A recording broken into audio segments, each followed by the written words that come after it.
the Giants couldn't quite knock Randall Cunningham off his feet. But this afternoon, both teams will try to maintain a foothold in the NFC East race. For the 108th time in this long and storied series between these two teams, the NFC East looks like this. The Giants at 7-4, tied with the Cardinals, who are losing. That game's not over in Houston yet. That's the score, however, with 3.5 minutes approximately remaining. Houston leading 38-20. So it looks like the Giants have a chance to take over first place again, all by themselves. I'm Pat Summerall here with John Madden. You look at the Philadelphia Eagles, John, and the name of Randall Cunningham comes immediately to mind. It's hard to believe one guy does so much. Well, that's what I thought. You know, we go and we talk to the Giant players and coaches, and they all say, we have to contain, we have to stop Randall Cunningham. And you say, well, geez, it's a team game. One guy really can't be that big. But when you look at what Randall Cunningham does for this offense, you can see it here. If you look at his passing here, 72% of their offense comes from Randall Cunningham passing. 11% comes from him running himself. In fact, he's the leading rusher on the team, 17% for all the others. So Randall Cunningham is 83% of their offense. So I think for Philadelphia to do well, Randall Cunningham has to have a big day. For the Giants to do well, they have to be able to control this guy. John, I think one thing we have to address, it's been raining all day long here in New York and in the Meadowlands. Very hard early this morning. It slacks off and then it starts back again. It's hammering down right now. What kind of an effect is that going to have? Well, the first thing you think of when you see a rainy day is you have to be able to run. And you realize that neither one of these teams are good running teams. So then you say, who can handle a wet football the best? And I think that's what it's going to boil down to. I think they're both going to try and run. I don't think either one of them will be successful. I know that the Giants are really fired up. They just had a meeting, a yelling and screaming in the locker room. Harry Carson told me it was George Martin who started it. And Harry said he has never heard a meeting like George Martin just conducted in a Giant locker room. George Martin, who is a veteran and probably playing his last year with the Giants, made such a great contribution in this area as well as to the football team. The Giants have won the toss, and the Eagles, Luis Zendejas, will kick off. It'll be Wayne Haddix to bring it out. To about the 24, stopped by Ty Pollard. Bill Sims, the Giant quarterback, as has been the case for so many years now, facing this front four: Reggie White, Mike Pitts, Jerome Brown, and Clyde Simmons up front. Seth Joyner, Mike Reichenbach, Todd Bell, the linebackers, and in the secondary, Roynell Young and Eric Allen, the rookie, the cornerback, Wes Hopkins and Andre Waters, a couple of hitters at safety. You know what happened, Pat? All the power went off here in the stadium. As you look up at the scoreboards, there's no light whatsoever, nor are there any clocks. All the scoreboards are out. The time will be kept on the field by the line judge. Time will be kept on the field. You just heard that announcement from John Dooley. The 30-second clock apparently is the only one that's working. But none of the scoreboard clocks, nor the yardage markers, nor game time are in operation. The lights are still on, and that's lucky. They'd have to stop play if they weren't. The pitch is back to Joe Morris. Morris left side for a gain of about 6. Reichenbach tripped him up with Wes Hopkins. Here is the offense for the Giants. Sims, the quarterback, Joe Morris, who just carried, and Maurice Carthon, the runners. Manuel and Baker, the wide receivers, and Mark Bavaro, the tight end. Up front, it's Roberts, Ard Oates, Eric Moore, and Doug Riesenberg. A very young offensive line, particularly in 3 spots. 2nd and 4. The Giants at their own 28. Don't play Morris. Close to a first. Jerome Brown made the stop. It should be enough for a first down, and it is for the Giants. Yeah, that's a good way to start off when you're fired up, is bring your team out and start running. Start running right at them. Let your offensive linemen, you've just been in the locker room, you have this big fiery talk. You come out, the guys are all fired up, they want to hit someone or something.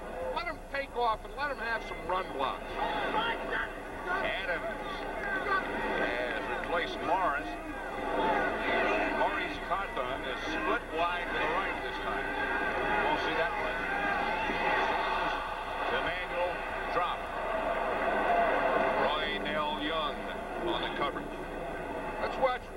right here, Pat. We know that he is probably the best pass rusher in the league. Reisenberg is starting his first year, so they're not going to let him take him by himself. They keep Mark Bavaro in there, the tight end, to help Doug Reisenberg block against him. Reggie White is double just about every passing play he's in there. 2nd and 10, Adams and Carthon. Sims, and the handoff is to Maurice Carthon. Right at the line of scrimmage by Reichenbach. No gain. It'll bring up a 3rd and 10 situation. Here's a fired-up guy, Reichenbach. In fact, Buddy Ryan calls him Rock'em-back. And I'll tell you can see why. He came in there. He has that look in his eyes, doesn't he? Well, Buddy Ryan has that same look. I guess he was a linebacker, but he comes in there, he reads runs. He's going to rock them right back where they came from. Well, he's lucky that Buddy Ryan knows his name, because he usually just calls guys by numbers. That's when he first met him. He was 55, then he got to be Rock'em-back.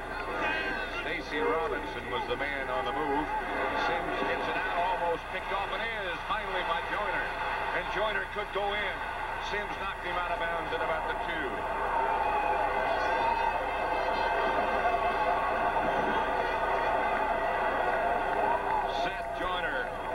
Juggling interception and brought it back 29 yards. It'll be 1st and goal Eagles. Buddy Ryan said last night, Pat, that if Seth Joyner ever got on a winning team, he'll be all pro. He feels he's one of the best linebackers in the league. I'll tell you right there, that was a heck of a move there. Not only to get out there in the flat on his own, he was doubling to get out there in the flat, but then to tip that ball and then catch it and then get it down to the 2-yard line. 1st and goal. 3 tight end setup with Giles, Jackson, and Little. All in the game for the Eagles. Cunningham has Tony and Byers. And Tony playing with a broken hand. That's Haddix. Michael Haddix in place of Tony was back with Byers. Gary Reasons made the stop. Harry Carson, as you probably know by now, underwent arthroscopic surgery Friday, and he's been put on the injured reserve list, so he's out for 4 weeks. I'll tell you, that's something that the Eagles haven't really gotten off to a good start. You can see by that graphic, and that was one of the things that Buddy Ryan taught him. Well, don't worry about that. In 60 minutes, if we don't start off, we'll play good in 2nd quarter and 2nd half. Myers is the deep back. Flag says, not sure. Now the scoreboards are back in operation. 11:57 left to play in the 1st quarter. The penalty is going to be against the Giants, about a half yard. They're so close. And the rain continues. I think that's one of the things when you see in a big rivalry game, because both of these teams are fighting for their playoff lives. And I think you get a big emotional game, a rivalry game, and I think you're going to see things on a rainy day like turnovers down here jumping off the line. Cunningham, no signal as yet as he ran the quarterback sneak, and apparently he didn't get in. Lawrence Taylor trying to excite the crowd and get them involved in it. No gain. One thing about Randall Cunningham, he only weighs about 200 pounds. He does have that leaping ability and the ability to slither. Now again, it's not where his head is, it's where the ball is. And that looked awfully close, because all that ball has to do is touch that goal line at any point. It is awfully close. The end of the ball is almost touching the goal line. Cunningham tries the quarterback sneak again, and this time it's touchdown. The ball crossed the plane. He got in, but barely.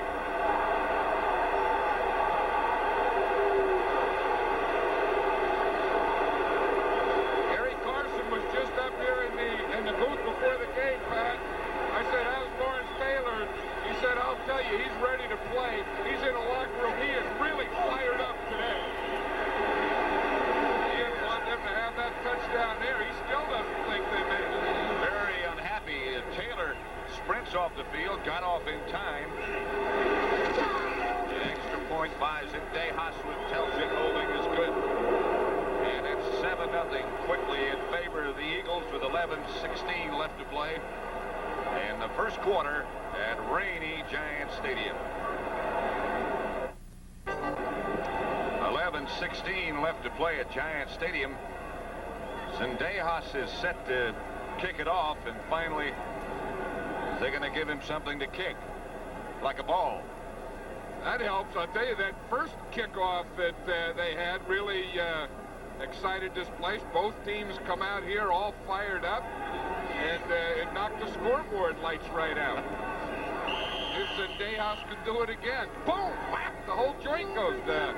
Guggemos and Haddix back deep for the Giants as Zendejas sends it deep. Haddix lets it bounce in the end zone and finally falls on it, and they'll bring it out to the 20.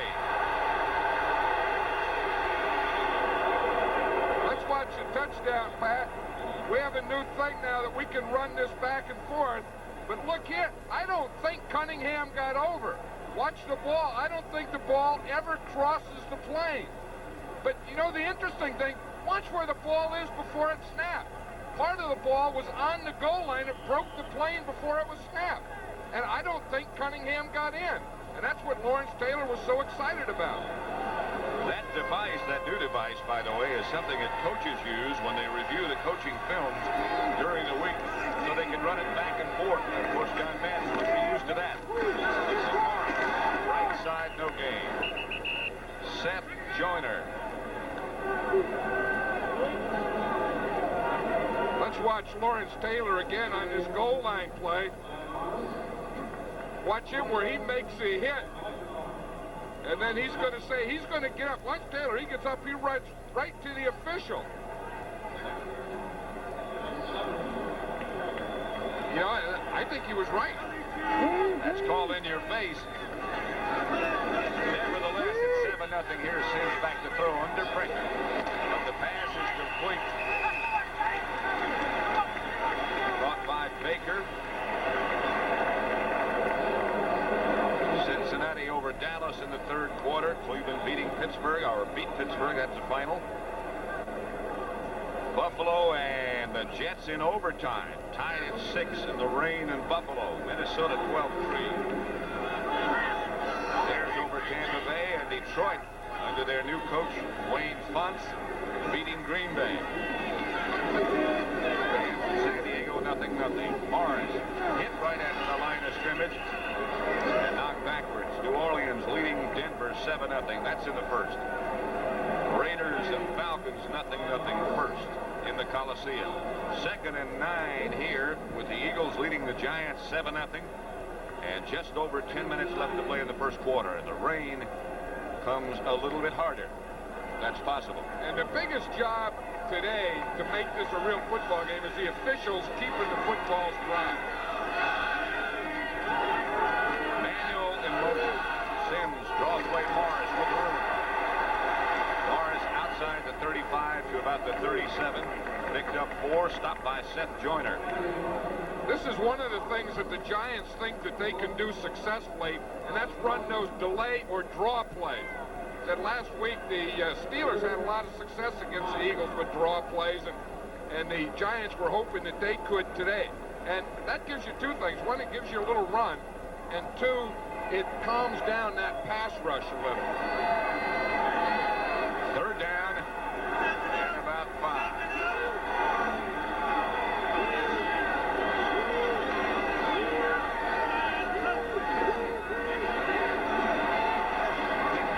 Sims gets it to Stacy Robinson, and Robinson is off.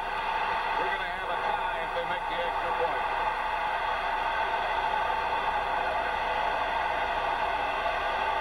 They got the Eagles blitzing their 2 safety men. Stacy Robinson, 62 yards from Sims.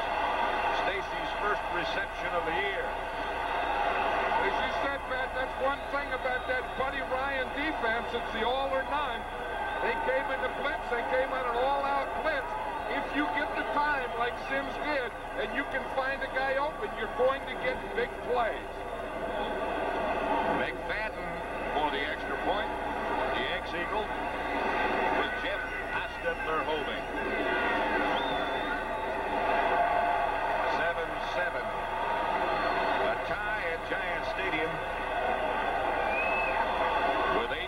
8:37 left to play in the first quarter. 7-7 at Giant Stadium. The Eagles and the Giants, 8:57 left. That's the story of the scoring drive. 5 plays, 80 yards, 62-yard touchdown pass from Phil Simms to Robinson. McFadden set to kick it off.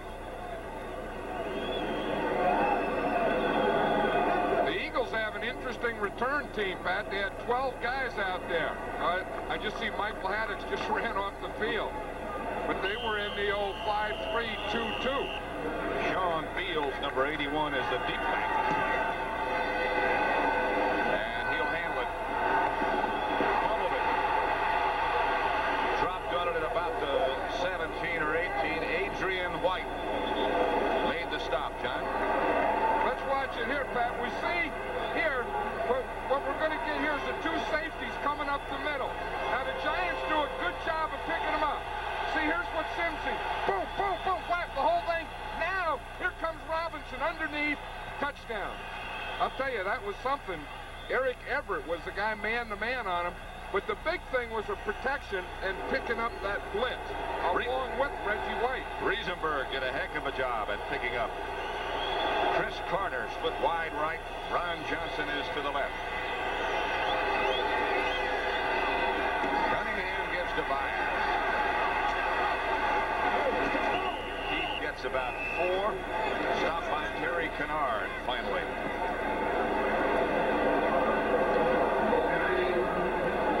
Bring up Byers. I'm just going to say brings up to 2nd and 6. Excuse me. You know, Keith Byers is a guy who, when the Eagles got him and Buddy Ryan got him, they really expected a lot of him, and he's kind of been disappointing as a runner, but he's been a real good receiver for him. 2 tight ends for the Eagles this time. This is Haddix. Right side for a couple, maybe 3. Jim Burt was the first man to hit him. I tell you, Jim Burt was saying yesterday, he says, we're at a crossroads here. He says, we have to put up or shut up. He said to stop looking for big plays and start making them. That's the way a nose tackle talks. You know, like put up or shut up. Get down there, whap and whack them, get top. Spread your 6 from your 4 and get in the trenches and go after him, man. He's been replaced by Eric Howard now.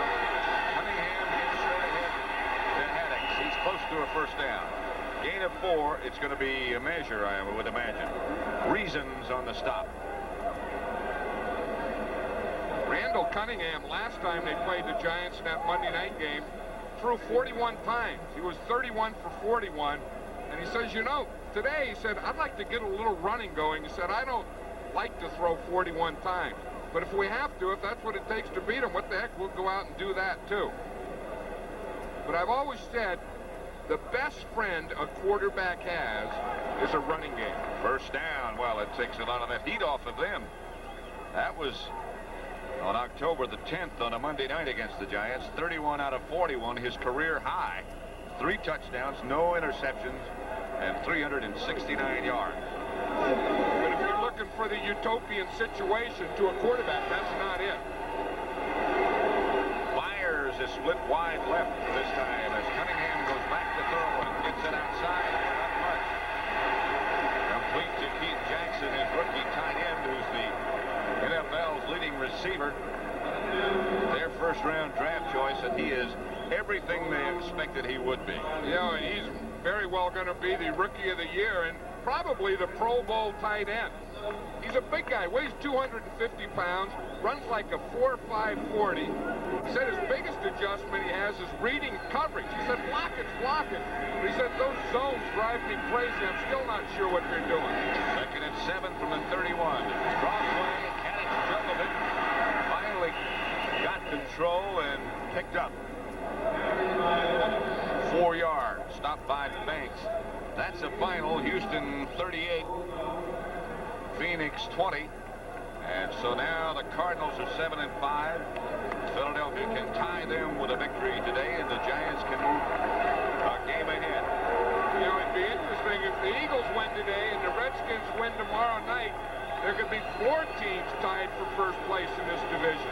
Of course, if the Giants win, then from a 34.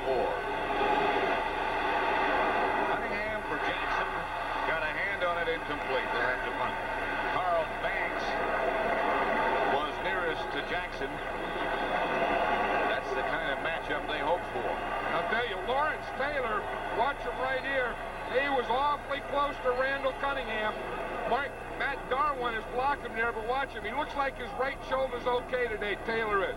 He's right there and just hitting away right as Cunningham threw it.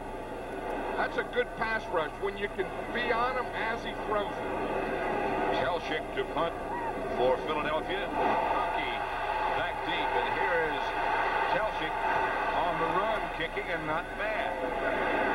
He got a high snap and got off a pretty good kick after prancing around for a while. So with 5:37 left to play first quarter, 41-yard punt after all that, and the score tied at 7. Give a play here, John. Well, John Telchik does a couple of things right here. One, watch the catch. He has to jump up, makes a one-handed catch, then run to his right. He's had 3 blocked all year this year. He leads the league in that department, and that was a great athletic move. You know, that guy was all Madden last year, and with that type of play, he may make it again this year. Would remind you of that great one-handed stab that Ray Guy made in the Super Bowl in Tampa when they beat the Redskins. Here's Sims to Morris. Morris hit by Reggie White first, but surges ahead for 3. Reggie White played that excellent. You know, the thing that a defensive lineman has to do is just get up there, and if you see it's a pass to start, then when you redraw, stop the pass run. Let's go no hunt. Doesn't work. Again, it was Reggie White who cut him down. No gain.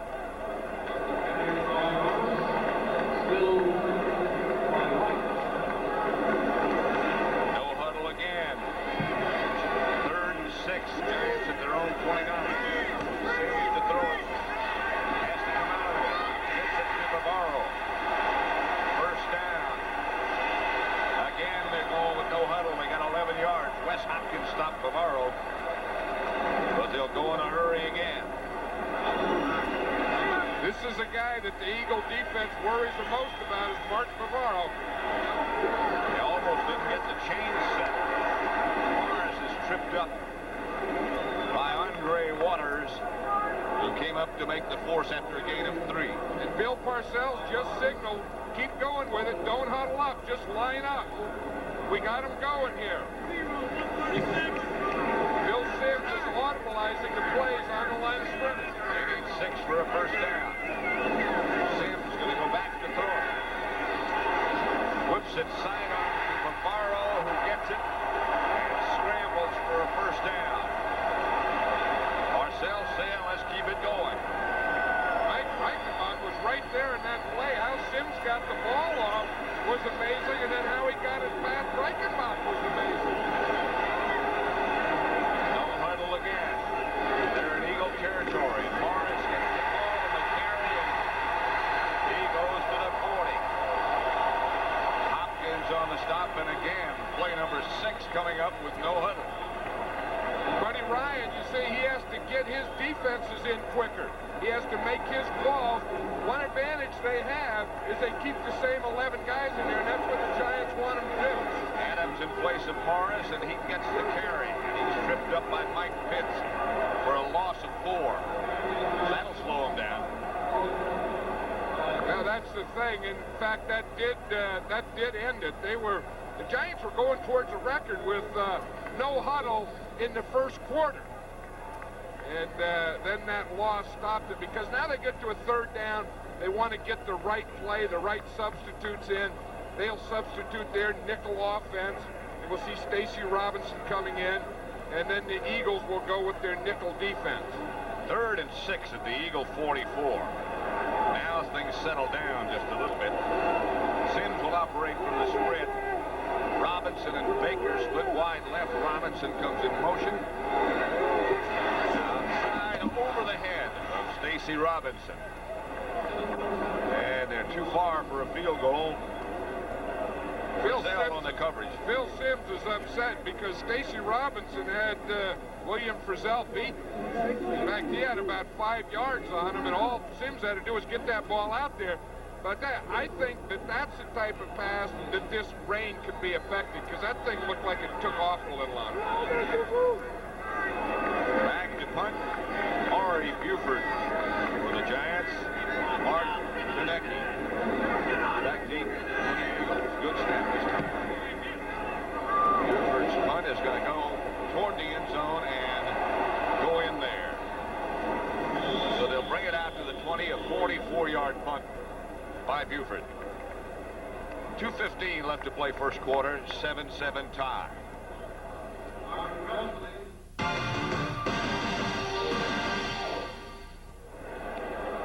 That rain continues, even harder. 2:15 left with a tie here. Fourth quarter, Cincinnati over Dallas 38-24. Cleveland beat Pittsburgh. Buffalo won in overtime to clinch the AFC East. Earliest that's been done since they moved to a 16-game schedule. Bears beat Tampa Bay.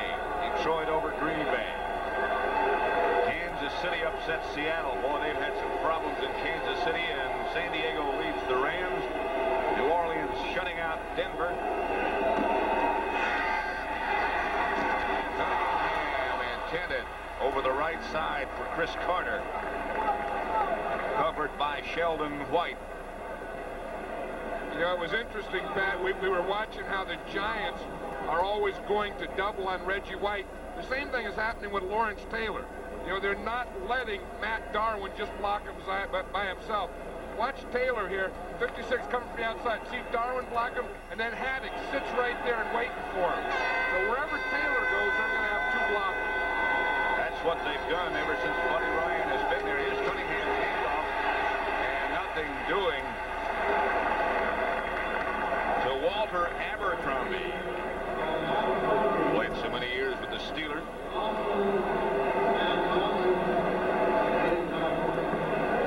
That's one of the problems the Giants are having with their defense is they're getting big plays against their pass defense, and you know they're having a lot of completions, and they're getting a lot of runs.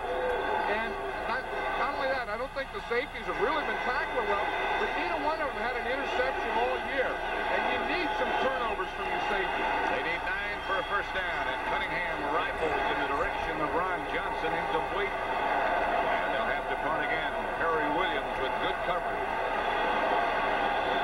I think Cunningham has stayed in the pocket every pass thus far. I think that's one of the things the Giant defense would like to have continue all day.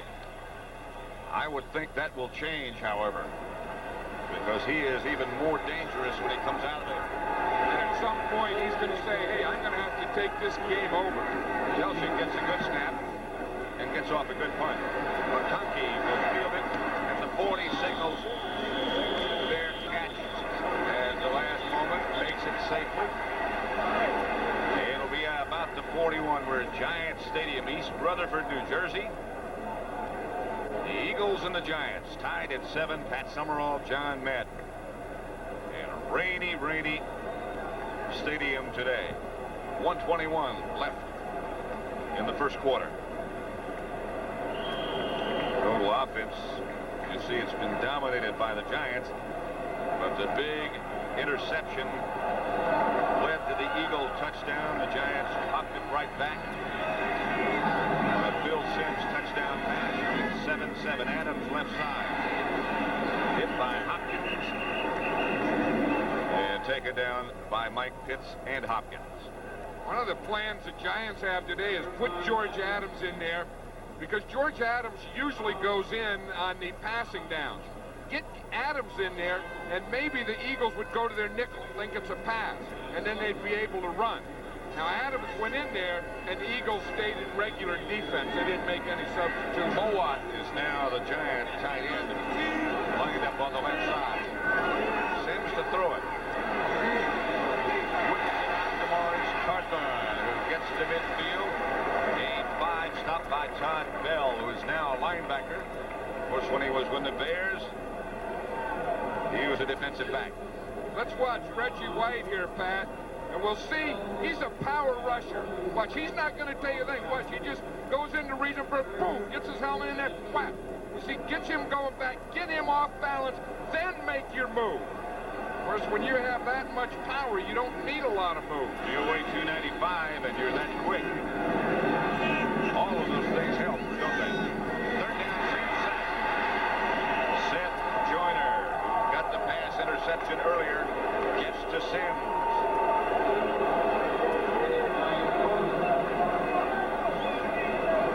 This is a guy Buddy Ryan was talking about.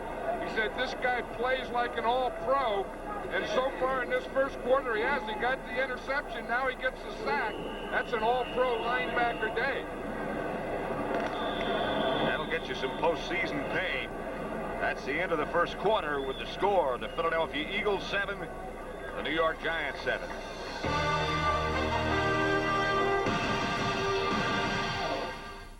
Dealer, have you driven a Ford lately? Prudential Bait Securities, rock solid, market wise. And by Miller Genuine Draft, cold filtered draft taste, it's as real as it gets. Miller Brewing is the exclusive beer sponsor of today's telecast. Second quarter coming up. Tied at 7. The Eagles and the Giants in a game that means so much to both of them. Giants have a chance to take over first place in the NFC East by themselves. The Eagles with a victory would tie them. And as John Madden was pointing out before, if the Redskins could beat San Francisco and all of those other things take place, it'd be a four-way tie for the lead in the NFC East. Rain continues.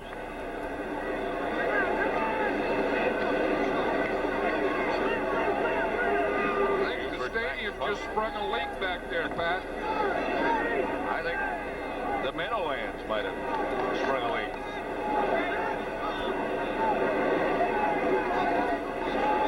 Full block by the Eagles.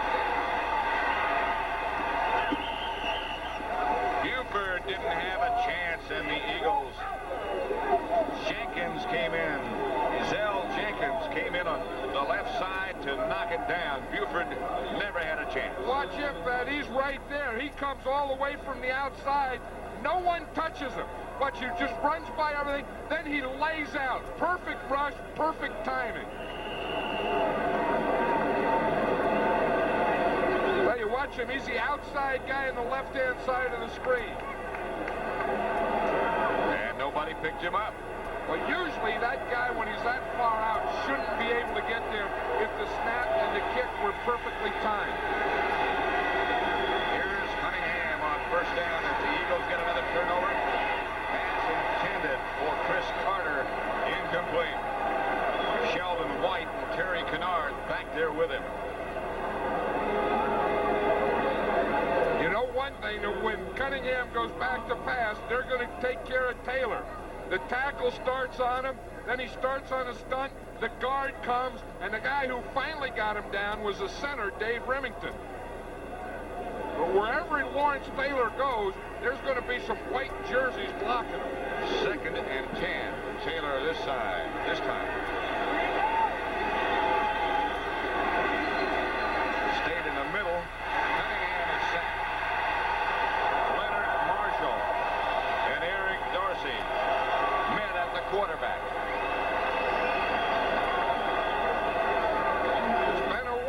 It's been a while for Leonard Marshall. We're going to see him coming from that side. Dorsey coming from the other side.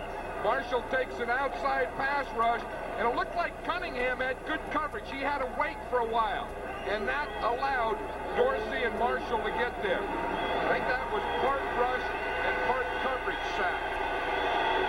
Cunningham is only 1 out of 5 for 3 yards. Back out of the spread formation this time and out of the pocket. Pressured by George Martin, and down he goes. Hit by Eric Howard. And Taylor tackled Howard. Hey, they're teammates. Okay, you talk about some hits out there. We're getting them today. You're getting the blue jerseys hitting the white jerseys, the white jerseys hitting the blue jerseys, and the blue jerseys hitting the blue jerseys. Eric Howard was in a stunt. He's waiting right there. They always want to keep him contained. You know, not let him get outside your rush. Telchik to punt. He just barely got it away. McConkey signals fair catch at the 20. The Eagles wound up with a 4th and 32 after they blocked the punt and looked like they had another turnover that could have put them atop the scoreboard. Didn't happen. 7-7, the score remains.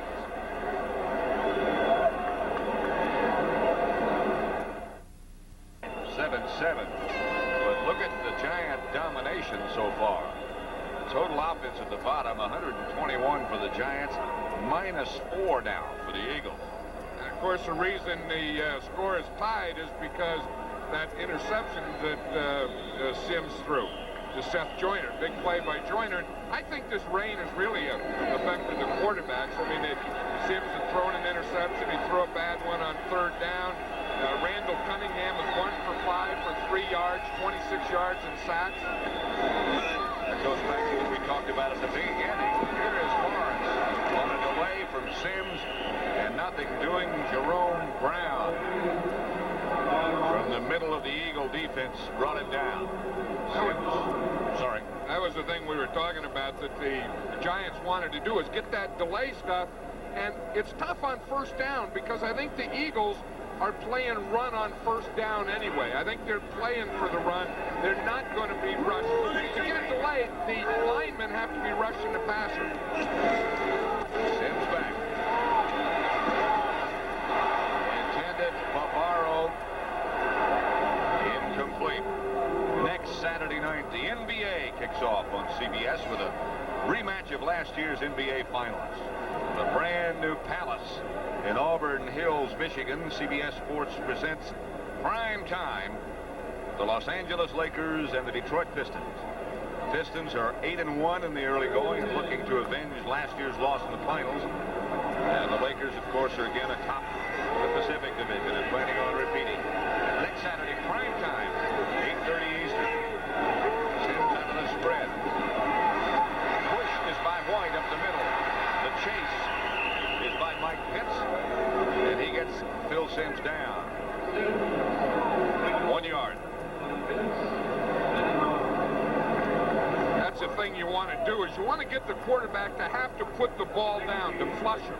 Then get him moving, and then have that second wave come in on him. The Eagles did it perfectly that time. Buford back to punt again. Dickey back for the Eagles. They almost got another one. Signal fair catches. Adrian White was looking him right in the face. 44-yard punt. And very well done considering these weather conditions. Hard rain. We'll be in Detroit after the bus ride from New York for Turkey Day. I'm looking forward to that one. Me too. You know, the bus ride, the game, Detroit, Minnesota, and then the turkey the night before, and then the turkey after. We'll have that in a bus, carve the turkey. We'll have a lot of time to prepare. A lot of time to eat. 1st and 10, except you don't do that anymore. Well, I eat turkey. Here's Cunningham out of the pocket for Myers, incomplete. Although he might have come up with one remarkable catch covered by Pepper Johnson. He batted it right-handed into his left hand. Tell you what, unusual and spectacular, that catch. That catch was a lot like Telchik's play on the punt, where he jumped up, batted it in, got it with one hand. I tell you, how he could even see that thing is amazing. How he could see around Pepper Johnson. He got that right hand up, tipped it, brought it back, and kept both feet in bounds. To the Giant 45, tripped up by Sheldon White, but he gained 8. The Oilers, in what they call now the Astrodome, the House of Pain, won again. Browns stay in it. Buffalo, they win the AFC East title. 2nd and 2 here at Giant Stadium.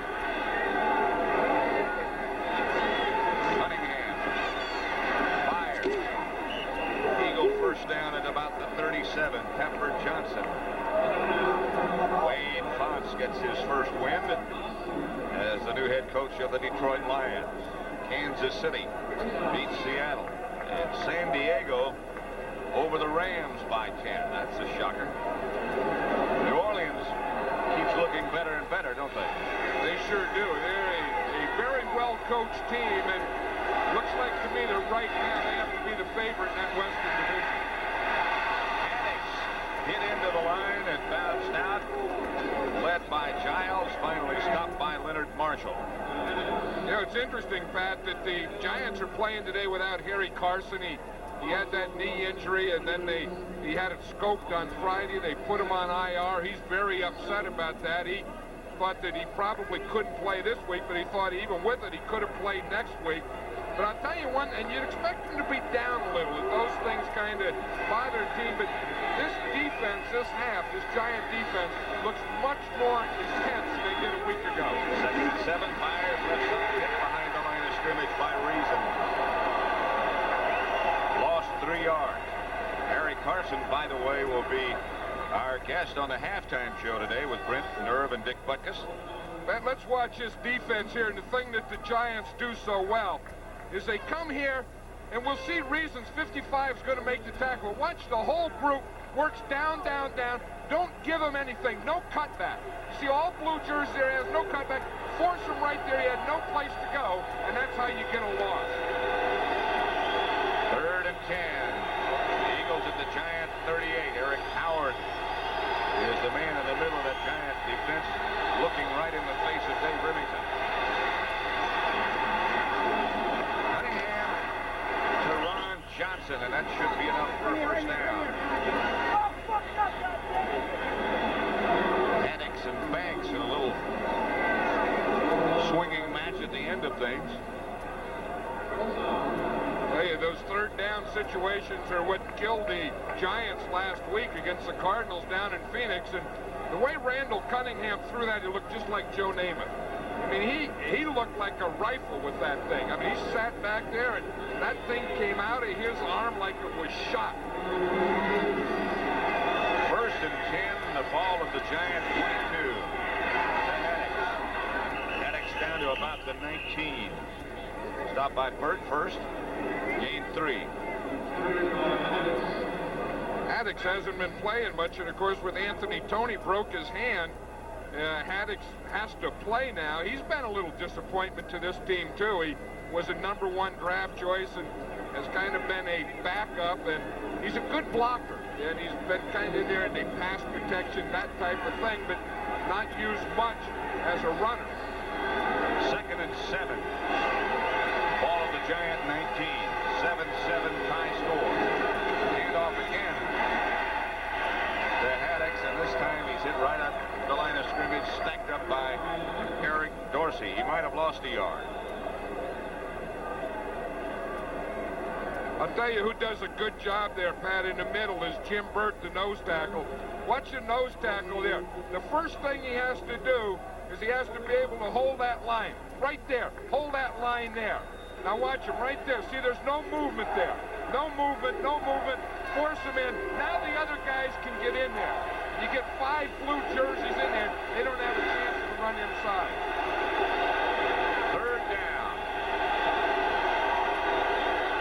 Keith Jackson, the tight end, this time in the slot to the right. Here comes the Giant blitz.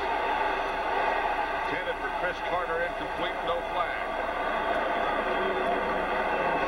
White. That was the guy that Cunningham wanted to go to. He had Chris Carter isolated man-to-man on the rookie Sheldon White. And Sheldon White had good coverage on that one because he had no help. It was man-to-man. He had to handle that all by himself. White replacing Mark Collins and has thus far done an excellent job.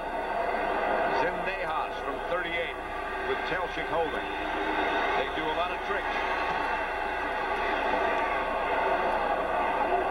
Zendejas is good from 38 yards away. It didn't look like it. You think it should look, but it does on the scoreboard for Philadelphia. They lead by 3. At Summerall, John Madden. The Eagles have just taken the lead after a 38-yard, 37-yard field goal by Zendejas. 10 plays, 45 yards. We have 7:46 left to play in the first half at Giant Stadium. Blessedly, the rain has finally stopped. Gugamos and Haddix back deep for the Giants, and Deas will kick it off.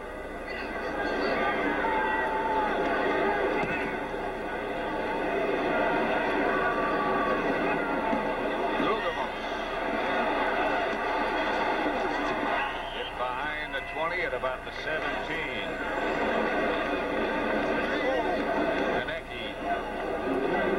Brought him down. Bill Sims, as he come in, will probably be the happiest guy to see this rain stop. And I think that both quarterbacks have been affected by it early in the game, and the balls looked like they were wet early. And now they still have the problem, because when the center goes up over the ball and he presses down and the turf is wet, then there'll be a spot on the underside of the ball. Sims back to throw it. Gets it out to Morris. Morris knocked out of bounds by Andre Waters.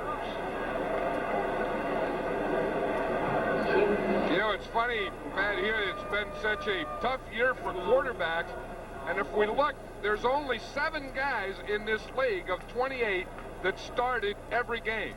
And of course, we have the 2 of them in this game, Randall Cunningham and Phil Sims. And I think, one, that's a tribute to them and being able to move and get rid of the ball. But I don't think it's a great commentary, the fact that it's so tough in this league on quarterbacks. That was Maurice Carthon, the ball carrier, stopped by Mike Pitts. After a gain of 2, it'll bring up a 3rd and 2 situation.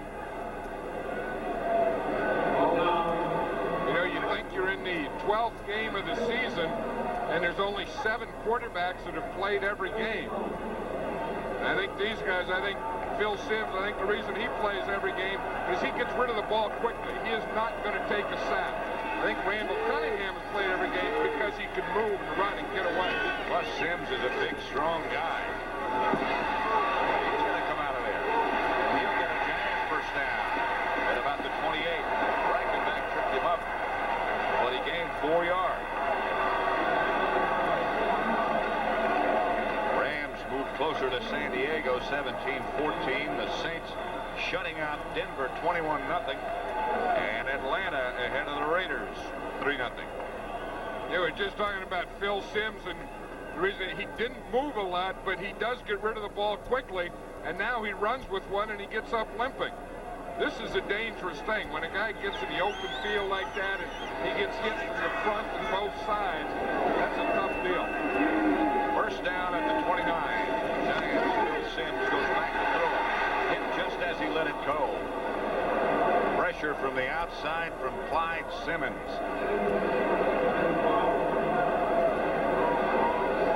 Now let's watch Clyde Simmons. He's the guy here. Now you get these 3 guys packed in here, and Simmons gives the big rush from the outside against William Roberts. See him come from the outside. That's just a speed move. Just gets his hands up there, and whap, he gets Sims just as he throws it. That was a good move by Clyde Simmons, and poor pass protection by William Roberts. That wasn't a very good effort. Second and 10 from the 29. Sims won't play Morris. Morris tripped up as he gets outside the 30. Jerome Brown. Joe Morris got 4 yards. 3rd down and 6 it'll bring up. We're at Giant Stadium in East Rutherford, New Jersey. At Summerall, John Madden. The Eagles lead the Giants 10-7. We're in the 2nd quarter with just over 5.5 minutes left to play.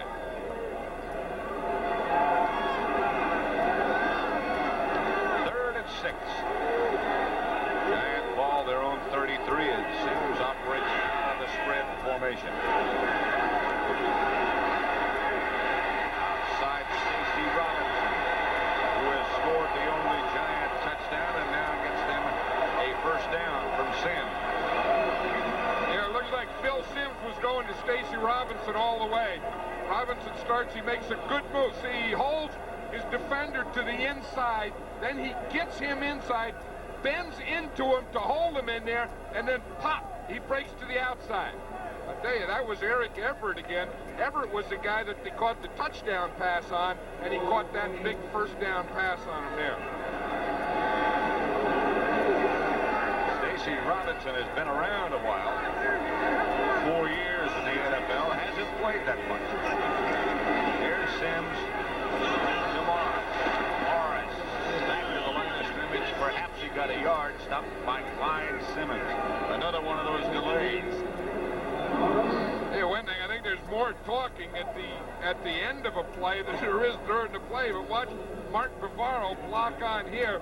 He's going to start here. Now, I'll control this. You see, I can stop it, run it back and forth. You see Bavaro? He wants to keep him inside. Get him inside. Now you get him. Now watch, he peeks back. Where is he? Where is he? I have to hold him until he gets beyond me. Now he's beyond. Now I can turn up. The only thing is Joe Morris never did get out there. 2nd and 9.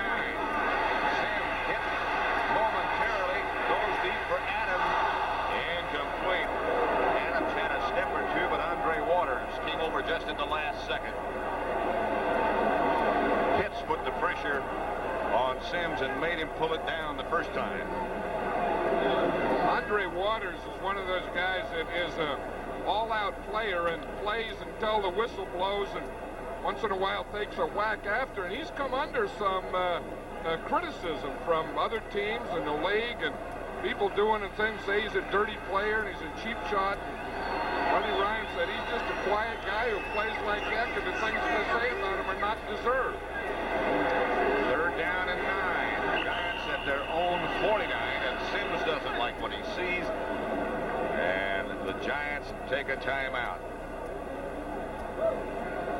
If I were Bill Parcells, I'd take that towel off. I think the towel is more wet than it is wet outside. I don't think I've seen Parcells look like that before. Oh, that's an odd-looking look for a coach. Don't forget Thanksgiving Day on CBS. The NFL today is at noon Eastern Time, 12 o'clock. And then John Madden and I will be in Detroit. The Lions won today under their new coach, Wayne Fontes, 19-9 over Green Bay. Minnesota also won over Indianapolis. So, they'll both be in a very positive frame of mind, and we'll be there Thanksgiving Day. You know, that is a big thing, too. If you have a short week is difficult. But I'll guarantee you, if you lose, it's a heck of a lot shorter than if you win.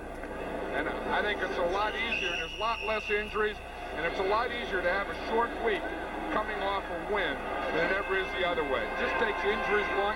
Everything seems longer, you know what I mean? 3rd and 9, Eagles showing blitz. Robinson comes in motion. Sims comes into the pocket. Has Lionel Manuel, and that should be enough as he slides for a first down. Roynell Young was the Eagle defender, a pickup of 15. I think we're going to see out there that they even have Lionel Manuel double. You see 33 coming outside. Frizzell, he has him underneath. Manuel just goes right around Frizzell and in front of Roynell Young. That's the way the Eagles double. They send one guy out short, underneath it to the outside, then the other guy deep. And that was a perfect pass pattern for that coverage. Sims to Morris on first down. Knocked backwards behind the line by Seth Joyner. That's one of the things, John, that Bill Parcells said yesterday. We have to figure out who they're doubling. And in spite of the fact that they doubled Lionel Manuel, he still got the ball in there and got the completion. Yeah, because he ran the perfect pattern for it. He ran an in pattern against it. And, you know, you don't have to get away from a guy when he's doubled all the time. You can go to him if you have the right pattern. If they were running it out to Manuel, there's no way. William Frizzell would intercept it out. 2nd and 12. Manuel on the move. Still Sims up the middle to Manuel. He could go. Lionel Manuel corralled at about the 10, maybe the 11. Wes Hopkins and Andre Waters.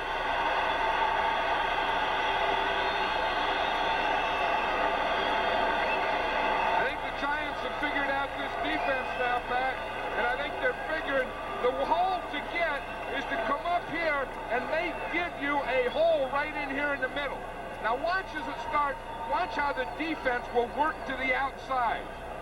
They'll start here. Now, right here, if we stop it here, we see the middle and what you have in the middle. Now, as you bring the guy in the middle, there's no one there. First and 10 at the 10. Barnes to about the 7. Tripped up by Hopkins and Reichenbach. 2-minute warning will come up. The Giants have 2 timeouts remaining, plus this one for the 2-minute notification.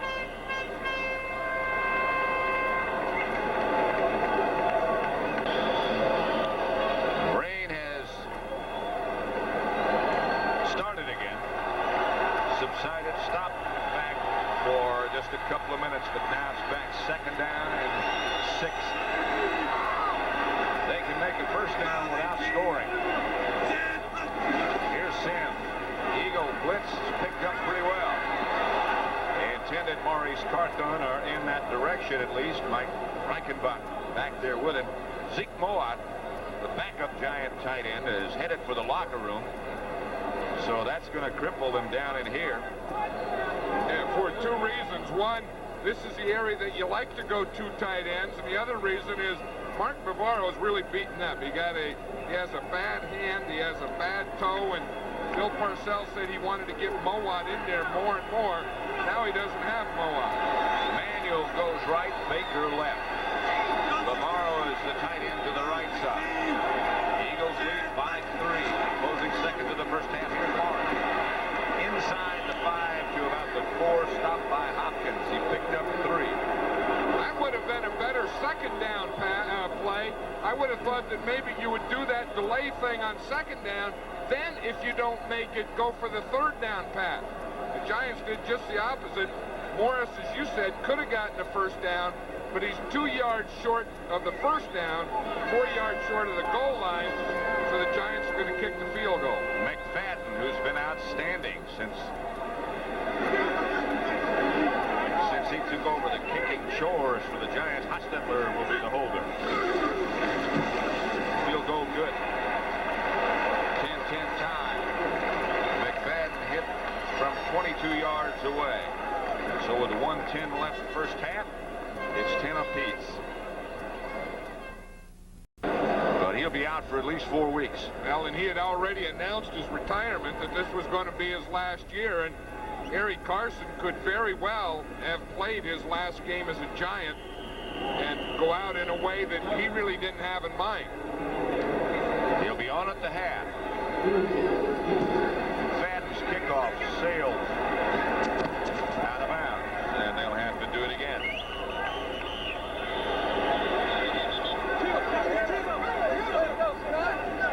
There's a lot of talking down there. I don't know if that's what you call intimidation or what, but it seems like after every play in this first half, there's been talking, pushing, yelling, name calling, finger pointing.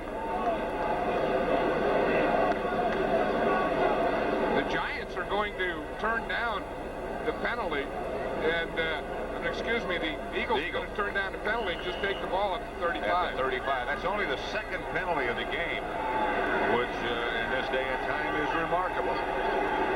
Cunningham will operate from the spread formation. 10-10 tie. Outside Byers out of bounds at about the 44-yard line. Lawrence Taylor was covering Keith Byers, a gain of 7. Yeah, this is the thing that Randall Cunningham does the best, this 2-minute drill. It's something he takes pride in, something he loves. And it's not only the 2 minutes at the end of the game, it's also the 2 minutes of the halftime. You saw his mouthpiece here. He takes the mouthpiece out to call the play so they can understand him, then puts it back in. The audible. They intended for Haddix. Out of the backfield, incomplete. It'll bring up a 3rd down.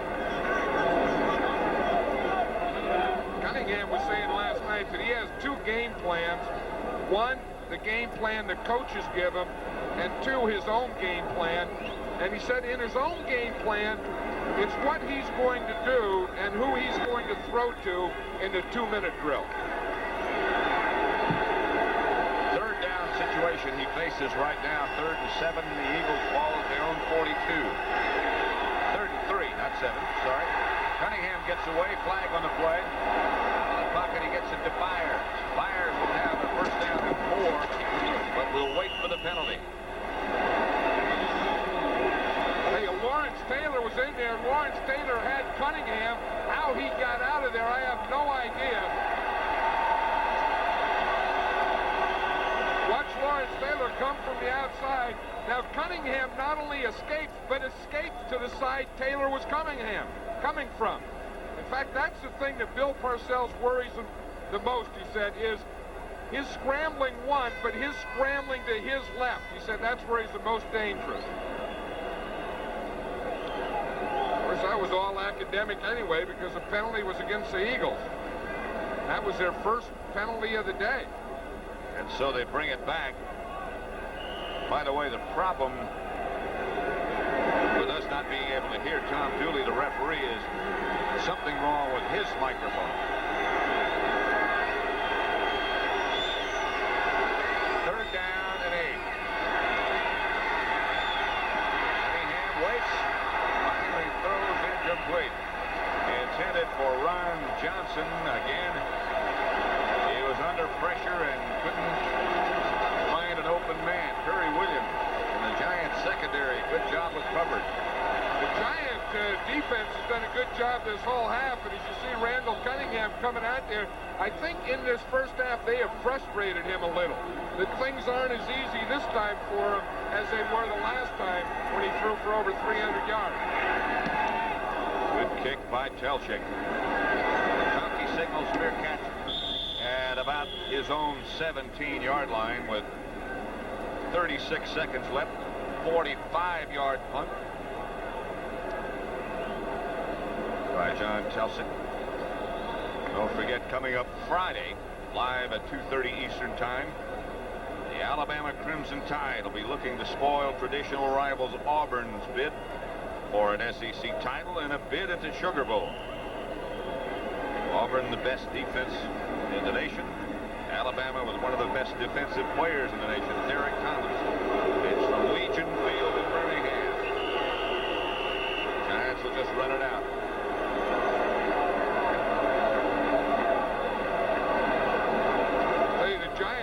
Don't like that. See the Eagle offensive line, they're still meeting over there. Bill Walsh is the offensive line coach of the Eagles. See, he has his pad there, but he has to have a piece of plastic over it. One thing about offensive linemen, they're good at reading upside down and reading through plastic. They have to be.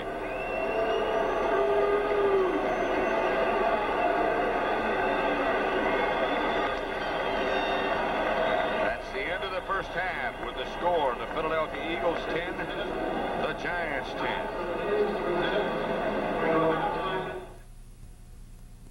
CBS Sports coverage of the National Football League is sponsored by United Airlines, rededicated to giving you the service you deserve. Come fly the friendly skies. Cook's American Champagne since 1859. And by Honda, maker of the CRX SI 1988 Motor Trend Import Car of the Year. They've contained Keith Jackson and Randall Cunningham. Well, I think that's the big thing. That we know that Randall Cunningham is most dangerous when he's moving, and he's only made 1 yard running, and those were those short yardage quarterback sneaks. That he really hasn't run yet when he's gone back to pass. And the other thing is you brought up Keith Jackson, the leading receiver in the league, only has 1 pass the first half. I think the Giant defense has done an excellent job of containing that. Cunningham on first down. And headed for Chris Carter, covered by Sheldon White, and covered well.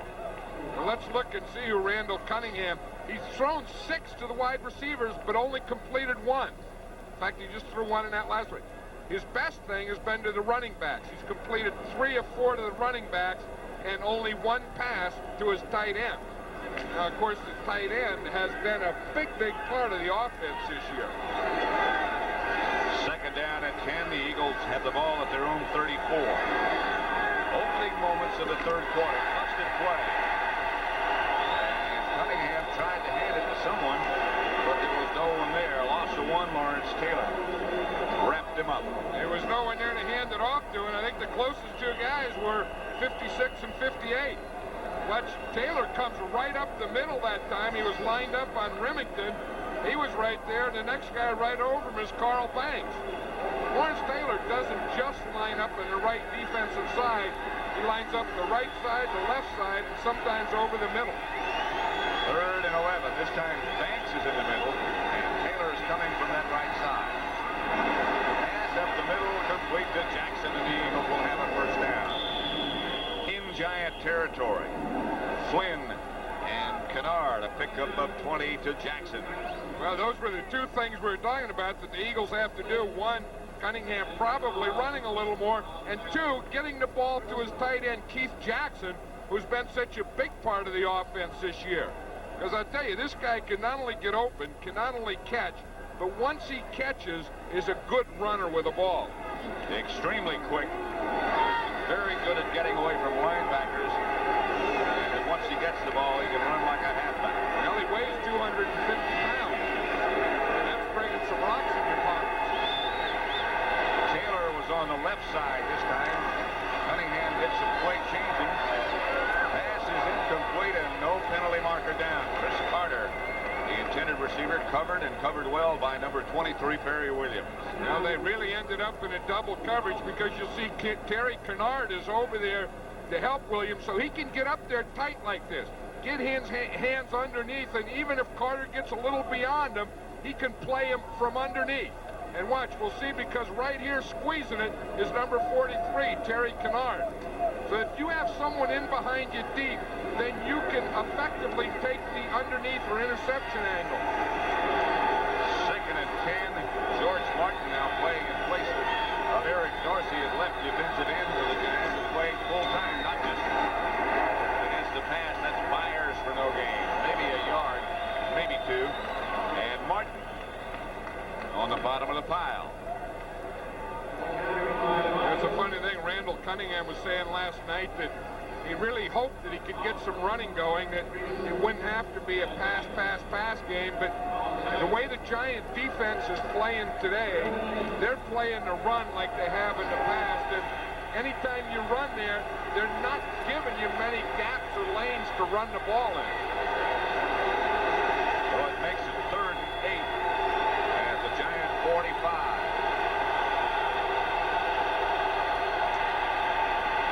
Flags. Somebody on the Eagle offensive set moved early, and the Giants came firing. I think it was Matt Darwin, the left tackle, and David Alexander, the left guard. Dooley says false start. Now you can see, that's happening more and more when two things that just happen on that play. One, when you play from the shotgun on the road. Those are the two toughest things you have to do because the crowd doesn't let you get that good count on 3rd down. In fact, Cunningham's up under the center now. No more shotgun.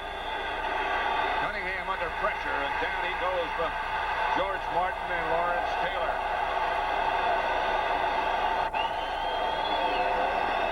Fourth sack today by the defense. Let's watch the rush here. I'll control the rush here. Watch George Anderson, George Martin, the outside guy. That's just a speed rush. Up the field. Then he gets here, just runs right beyond him, and gets Cunningham. Flag back on Telchik. As the Eagles will down it, or it finally goes out of bounds at about the 6. But Telchik was knocked down, and the penalty marker is down back where he hit the turf. And remember the new rule this year, it's not an automatic first down. That used to be an automatic first down, roughing the punter. It's not any longer. It's going to come from the right-hand side. Again, it's a high snap. Telchik does a good job of getting up. The hit comes right after he kicks the ball. You see that was Tom Flynn trying to hold him up. Running into the kicker, this is.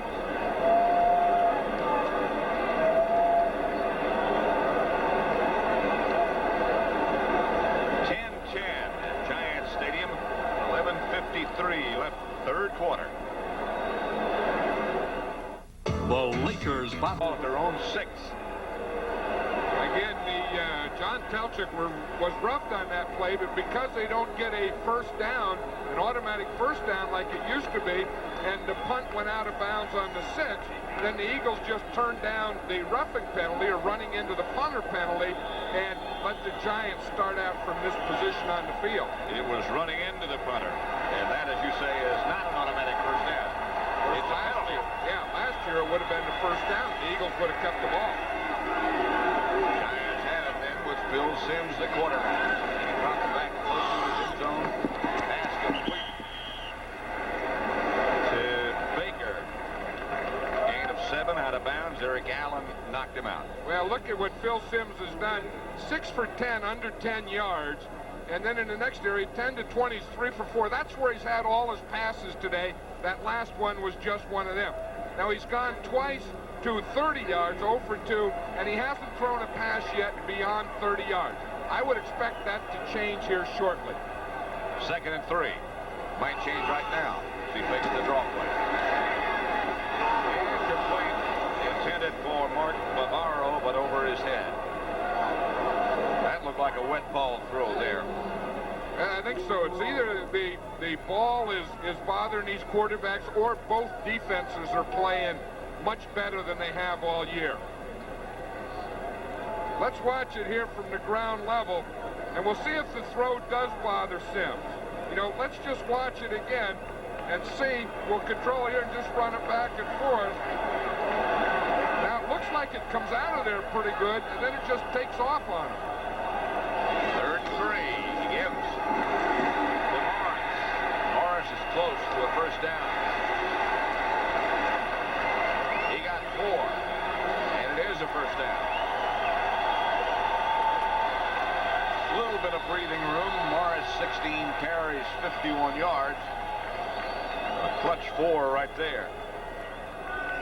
I think one thing, if there's any difference in the Giants now and their Super Bowl year, it's that they just don't run the ball as effectively as they did 2 years ago. Well, you look at that offensive line and you see 3 new faces in there from 2 years ago.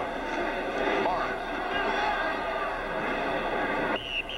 Hit first by Jerome Brown and joined by a lot of his defensive buddies. Picked up 3. Todd Bell with an assist. I think the other reason, Pat, is the way the defenses are playing now, and we're getting the 8 men up. And you just look at this type of thing. It's tough to run in here because they cover your center and your guard. Then they got these 2 linebackers ready to hit everything, and the backers here, and you really don't get the open gap that the 3-man line would give you. Look at all those guys packed in the middle on defense. Simms to throw it. Gets it outside. Morris is going to get another Giant first down. Todd Bell finally tripped him up, but he got enough. Hey, one thing about any Buddy Ryan defense, they all pursue well and gang tackle. Just watch as Joe Morris caught that ball. How many white jerseys were out there to meet him on that short pass? That's always been Buddy Ryan's theory, that let them have those little ones, and then when they get them, just everyone get after them. If you're going to play for Buddy Ryan and expect to stay there, you better get after him. Well, that's his saying. He said the 2 most important qualities of a football player are intelligence and toughness. This is Adams and Carthon now behind Phil Simms. Outside Bavaro. Bavaro out of bounds, but another Giant first down. Waters knocked him out of bounds. Picked up 11. Andre Waters was man-to-man on Bavaro. That's what Phil Simms is looking for. If they leave Bavaro man-to-man, that's Simms' read, and that's the guy he's going to go to.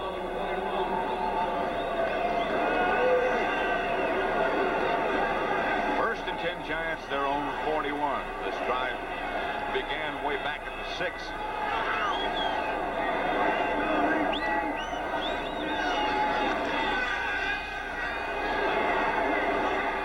Batted down by Jerome Brown.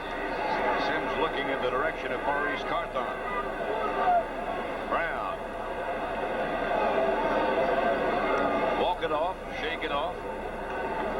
Well, I'll tell you, he got some stuff in that uniform. Jerome Brown will fill it out. You know, he's not tall like some of those guys. He's like 6'2", 290 pounds. In fact, he has problem bending over and tying his shoes. That's a real friend.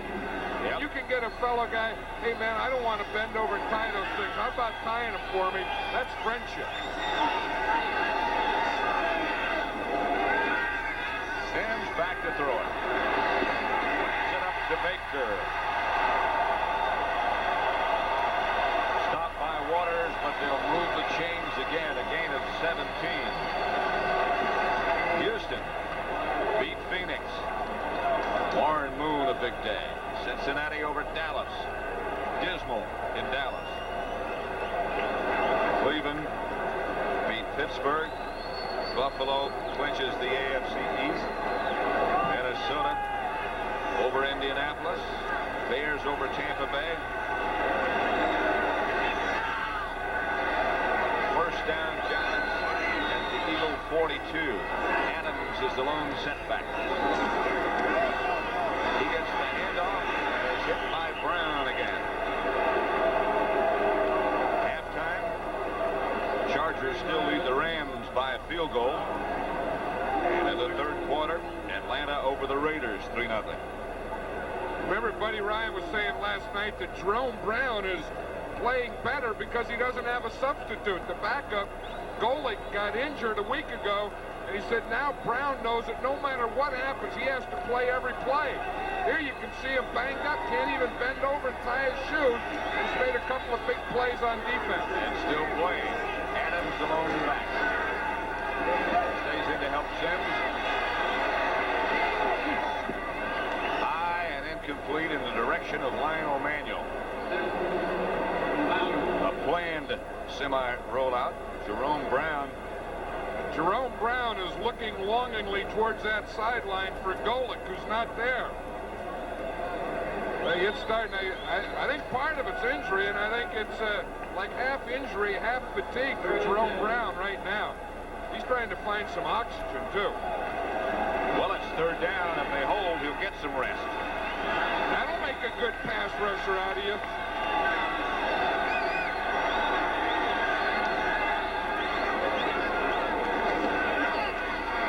Here's Sims. Upfield, he gets to Manuel, and Manuel gets the first down. Clutch third down conversion and a gain of 15. I tell you, Jerome Brown couldn't do it that play, Pat. Watch as we see Billy Ard here. Here's Brown right here. In fact, he couldn't get any push at all. He goes up, whap, he goes down to one knee. He was lucky. Bill Ard's a nice guy. He just sat there and watched him. But look at the lane that gave Phil Sims to throw the ball. There was no one plugging that throwing lane. Brown is out of there now. He's out to tie his shoes. Here's Marr. He's hit behind the line of scrimmage. Maybe got a couple of yards, hit by Clyde Simmons first. Been a good drive for the Giants because when you keep the ball 12 plays and for almost 5 minutes, you're wearing down that defense. And we saw Jerome Brown, but some of those other guys on that Eagle defense are starting to get a little tired too. So you get 2 pluses with these long drives. Second down and 8 at the 25. It began at the 6.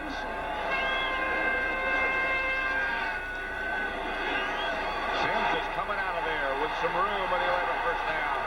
And out of bounds at about the 10 is Phil Sims.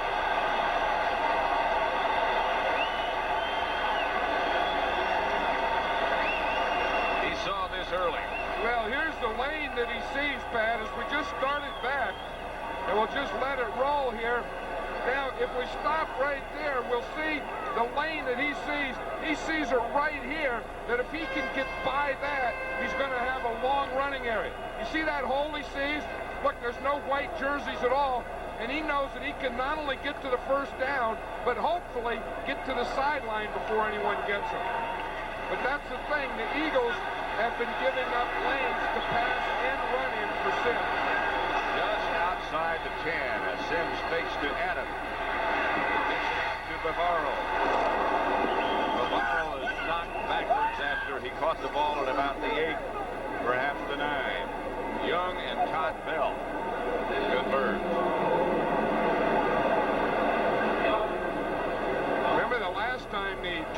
down here. They had to try for a field goal.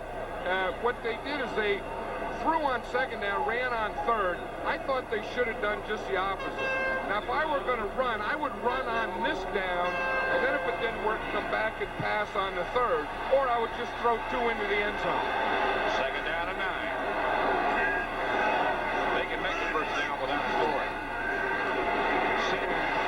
Touchdown to Baker.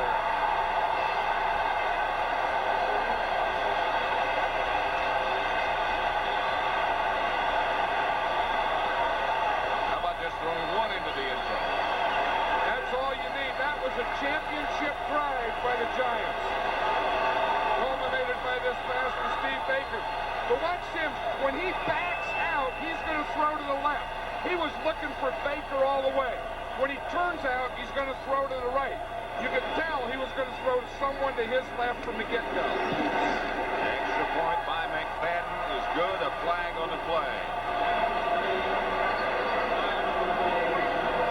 5:37 left, third quarter. 10 yards. 10 yards. They called tripping against the Giants, which would be Otis Anderson on the thing, so they'll have to kick it over from 10 yards deep.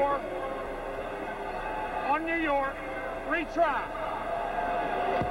Well, Tom Dooley's microphone has gotten a raincoat on, and so it's working now.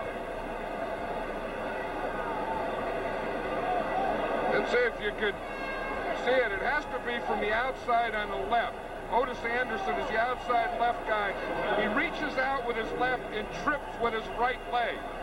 See, when you get a wing back like that, he has to block 2.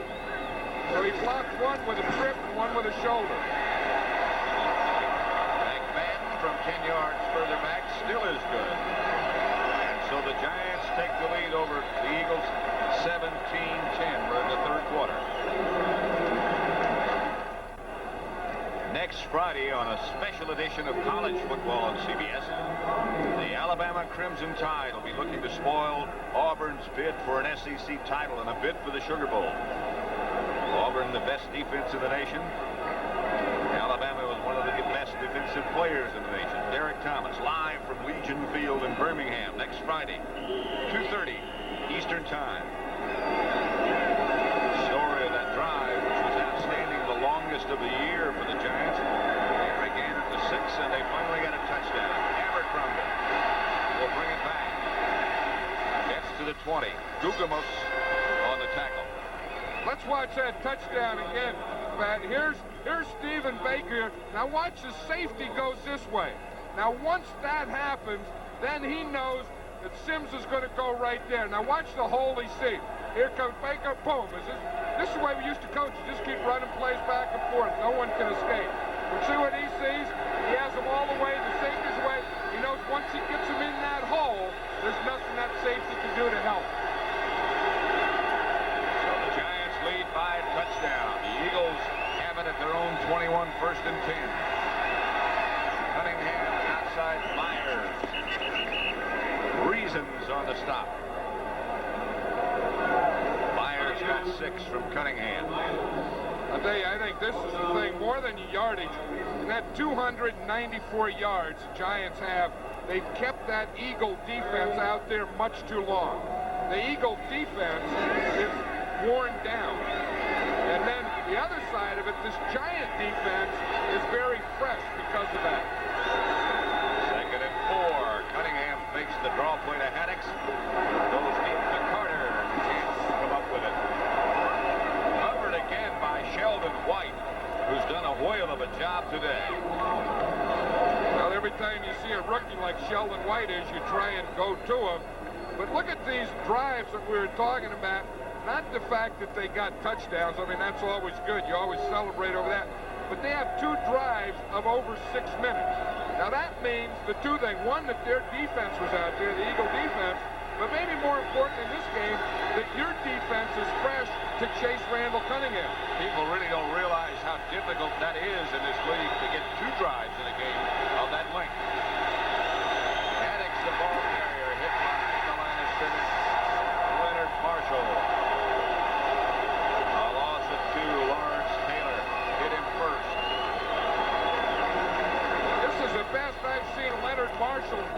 year, I think. You know, he's been sick. He had the flu. He missed practice the other day. This hasn't been a great year for him, but today he looks like he's playing up a notch higher than he has all year. I asked Bill Parcells about Leonard Marshall yesterday. He said, yeah, he let him. He played enough quarters. Maybe that George Martin speech before the game fired Leonard up. 46-yard punt by Kelchick. No return. So with 4:07 left, third quarter, Giants are up by a touchdown. The rain is back at Giants Stadium, where the Giants lead the Eagles 17-10 with 4:07 left, third quarter. At Summerall and John Madden. And it's coming down very hard right now.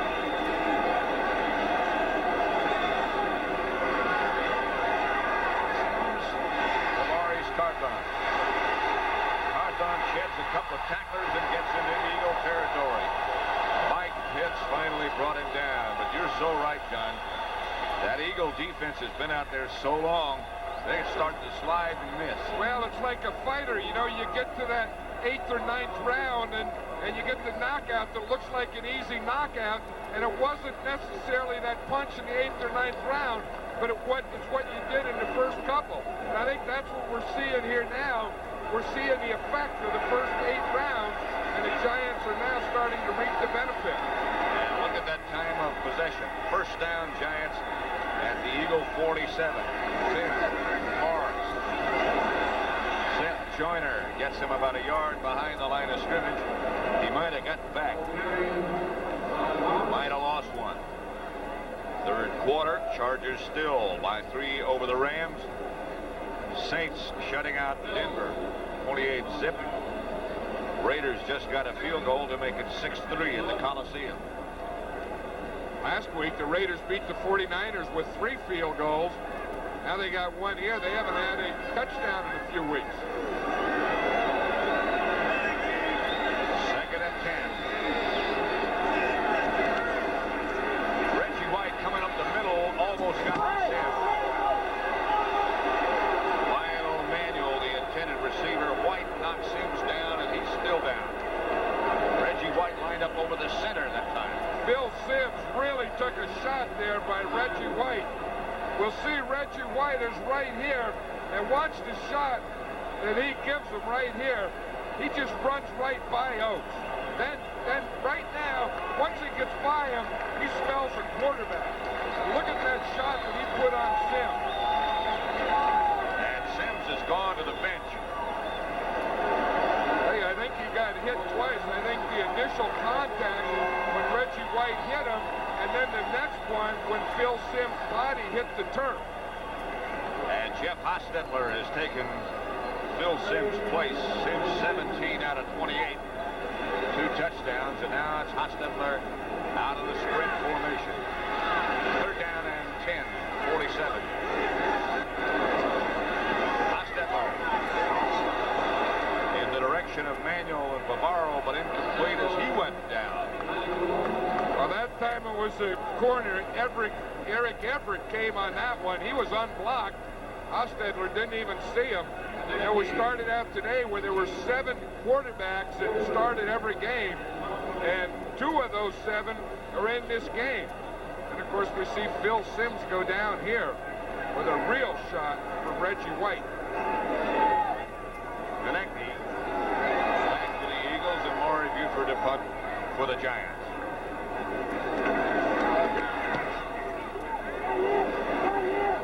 Snap, let it bounce. And the Giants will down it at about 12. The Eagles take over from there. 2 minutes and 21 seconds remain in the third quarter. It's the Giants 17, the Eagles 10. Brand new palace in Auburn Hills, Michigan. CBS Sports presents in prime time the Lakers against the Detroit Pistons. Pistons off to an 8-1 start in the early going, and thinking about avenging last year's loss to the Lakers in the final. Lakers, of course, again on top of the Pacific Division and planning on repeating. That's prime time here on CBS.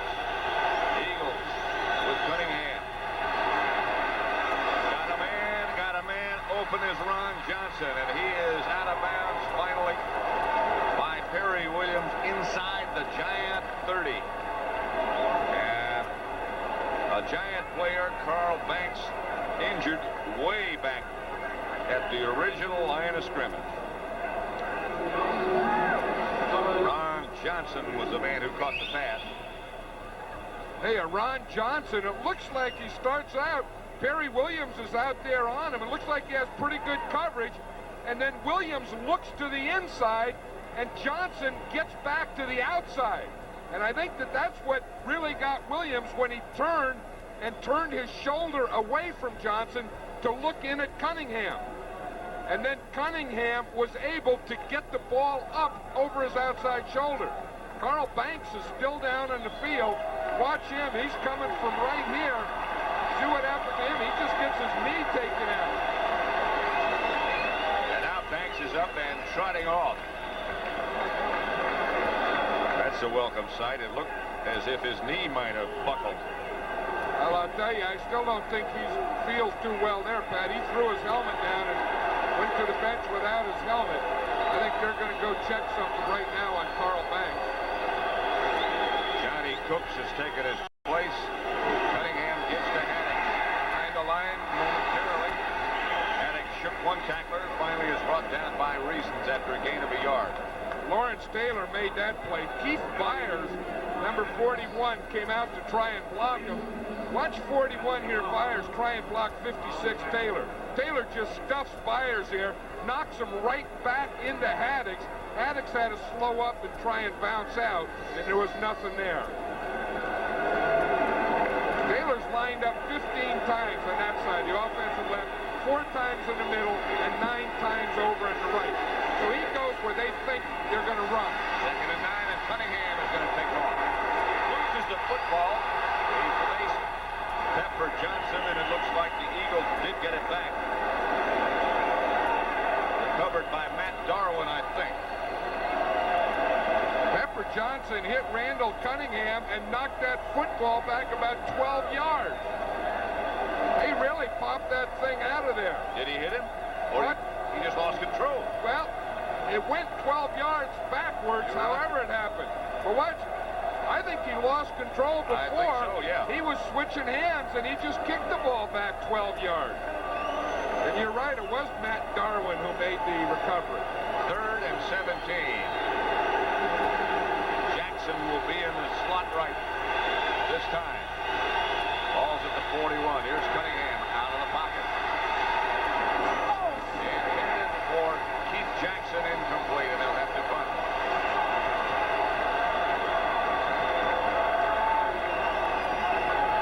Randall Cunningham's taking a peek there at Keith Jackson.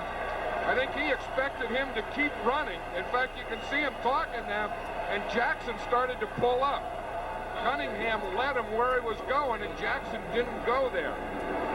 Conke back at the 10-yard line, and Telchik to punt it. Conke's going fair game. Makes it at the 15. Word on Phil Simms is that he has a bruised shoulder, was down as a result of the hit by Reggie White, and what resulted from that when he hit the turf and White fell on top of him. In any case, he's going to try to return, we think, but right now it's Jeff Hostetler at quarterback. There's Phil Simms on the sideline a little while ago, Pat. And you can just see that the doctor touched his side, or looked like he was just taking a step and his whole side went bad on him. Hostetler outside Baker, complete. Close to a first. Gain of 9. Todd Bell knocked him down. But that was some shot that Phil Simms took by Reggie White. Reggie White went right by Bart Oates.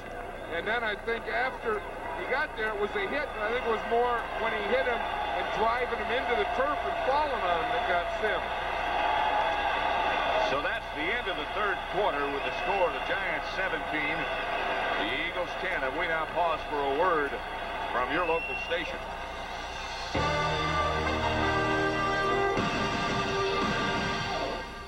The National Football League is sponsored by the U.S. Army, where you get an edge on life. Be all you can be. GMAC, the official sponsor of America's Dreams. And by Cadillac and your local Cadillac dealer. Discover why the only way to travel is Cadillac style.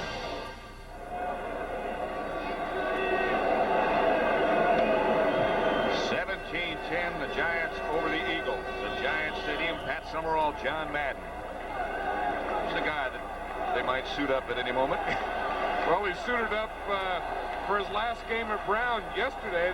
They played over here in New York against Columbia. 2nd and 1 the situation. Joe, of course, John's son. And he's full grown. Yeah, he packed something.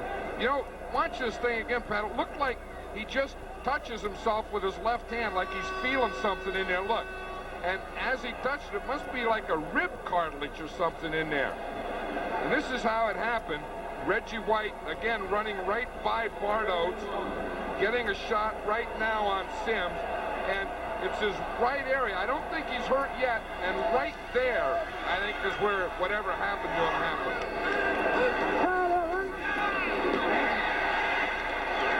The quarterback now with Joe Morris, the ball carrier, stopped by Byron Evans. And Sims up and around and smiling now, and another Giant player down. Joe Morris. And they come out to attend to him. 24-14, the Chargers over the Rams. New Orleans shutting out Denver. 35-zip. That score hasn't changed. Still 6-3 Falcons over the Raiders. 14:05 left to play in this contest. Giants by a touchdown. By a touchdown. Still Sims 17 out of 28 had a lead after he was hit by Reggie White. He might be back. And my guess, John, would be that he will be back if it's at all possible. I would think maybe if the Eagles score again, but I think when a guy puts his jacket on and has that look that Phil Sims has right now, I don't think that he's thinking about coming back, because this is what happened to him. Again, Reggie White with a big hit, and I don't think it's the initial hit, but watch his right side as he hits the turf. And I think if all goes well, if the Giants have control of this game now, if they can keep it, I wouldn't expect Phil Sims to be back in. Jeff Hostetler, the quarterback. Manuel in motion. Hostetler back to throw it. Fires out, complete to Baker. Baker. Some unusual but very talented moves. I don't know what he did to Andre Waters. But watch, it's off a play fake. Hostetler watches him coming across the field all the way, pumps to him, then hands it out here. Now, I think the Eagles think it's going to go out of bounds. So watch Andre Waters. He comes up there. He thought he was going to force him outside. Baker just went right inside him up the sideline. That's when you can't think too much of the defense. You just kind of whack them wherever they are. That's Morris, who's back in the contest. Stopped by Seth Joyner. Got a yard. Line of scrimmage, the Giant 48 now. And one thing, the Giants can't get satisfied with a 7-point lead, because the Eagles, if anything, are very good at coming back late in a game. They've done it. It seems like week after week throughout this year. I think what the Giants have to try and do is get another score in the board. Hostetler steps up into the pocket. To Bavaro, but a flag on the play.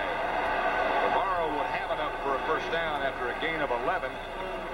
Let's see what the penalty marker might be. Well, that's either going to be against Bavaro or Waters against Bavaro, because it was on that play. The official was watching Waters and Bavaro all the way down, so that's against Andre Waters and the Eagles. Bavaro had enough for a first down. We have illegal contact. Number 48 on the defense. The penalty is declined. First down.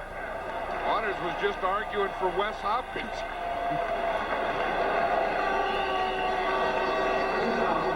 Giants 20th first down. The Eagles only have 7. But in spite of the domination by the Giants, they only lead by a touchdown. 1st and 10 at the Eagle 42. Baker and Manuel both split wide to the right. Hostetler gives to Joe Morris.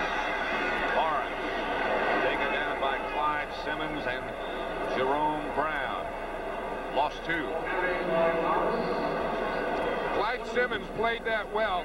He's going to start out here. He comes off Mark Bavaro's block. You see, he holds on to Bavaro, holds him, work to the outside, let the ball come to him, and then he's right there waiting for Joe Morris. That's a tough block for Bavaro, but Clyde Simmons played that exactly the way you have to. You don't want to get in too soon on a sweep. You want to hold the block and let the ball come to you. Daniels goes in motion quickly. Hostetler back to throw under pressure. And down he goes, sacked by Mike Pitts.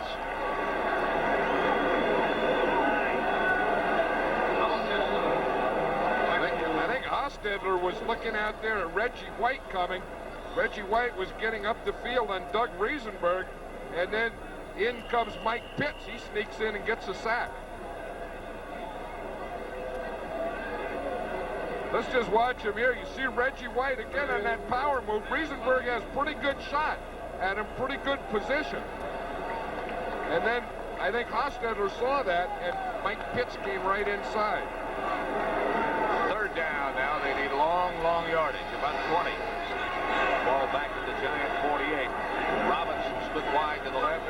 Here comes Hostetler. Out of the pocket. Pass picked off by Terry Hogue. And the Eagles will take over at their own 36. Hogue at the last second. Well, that's the thing that's wrong with the rollout. As the quarterback rolls out, the whole defense rolls with you. And look at that. There was 1 Giant receiver and 4 Eagle defenders. And that's the thing. That was a good interception there. But Hostetler's telling Parcells, hey, I thought I saw him. Parcells is saying, what I told you, there were 4 guys here. How could you see him at all? What'd you throw that one for? I thought I saw it. Well, yeah, he thought. You see 4 white jerseys and 1 blue guy. Like he was in the corral. 1st and 10 Eagles, their own 37. Giants 17, Philadelphia 10. Here's Cunningham. That's going to be out of bounds. Caught by Carter.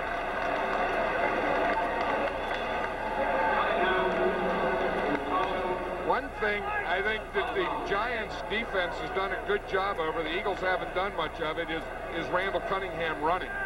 I think as long as they can keep him in the pocket and not run with the ball for any yardage, they have him under control. Make him beat you throwing the ball out of the pocket. Cunningham has only had like 3 carries for 5 yards all day, and that's had no effect on this game. Lawrence Taylor lined up this time on the left side. To Myers. Covered by Pepper Johnson. Ball's behind Myers, and it's a good thing it was, because Johnson had him covered. Well, if you see, Randall Cunningham gave a signal with his left hand to Byers before he threw that ball. I think he saw Pepper Johnson, and I think Randall Cunningham told Byers he was going to do that. Watch with his left hand, he'll signal there before. You see that? He signaled there, and then he throws that ball short. He talked to him with his left hand and threw it with his right. Keith Byers' 5th catch of the day. Cunningham gives to Byers. Right side for a couple.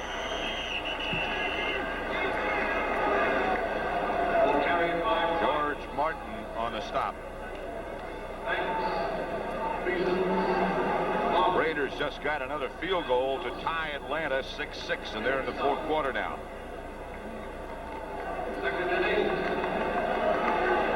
Second down and 8 at the 45. The Eagles in Giant territory.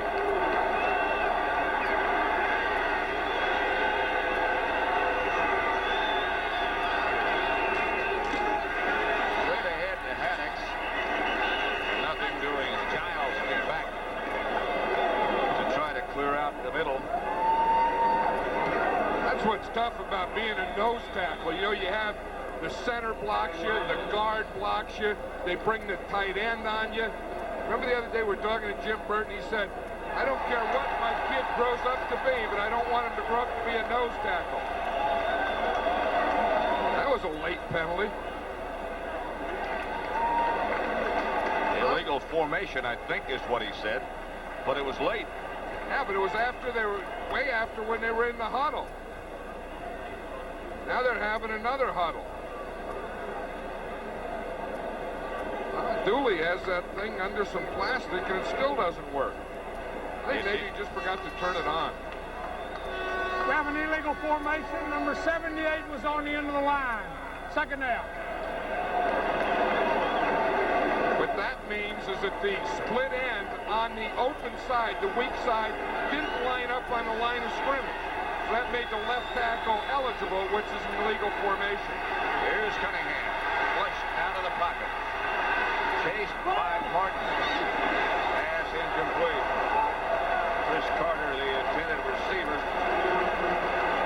That'll make up a 3rd and long situation. That was another one of those where Randall Cunningham went outside and he motioned Chris Carter with his left hand before he threw it with the right hand.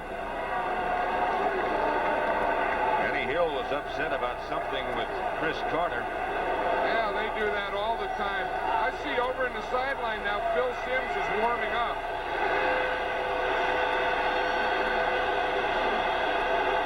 I think if the Eagles get anything going here, we could see Simms again. 3rd and 13 at midfield. Cunningham up, and he's going to take off.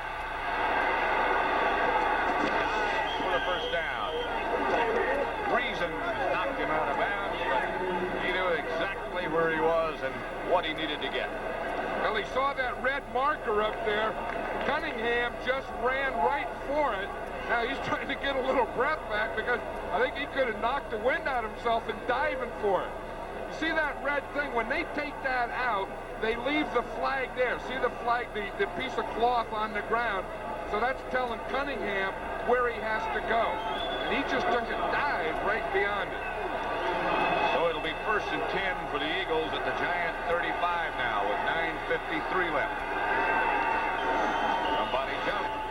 Free play for Cunningham. Now they stop it.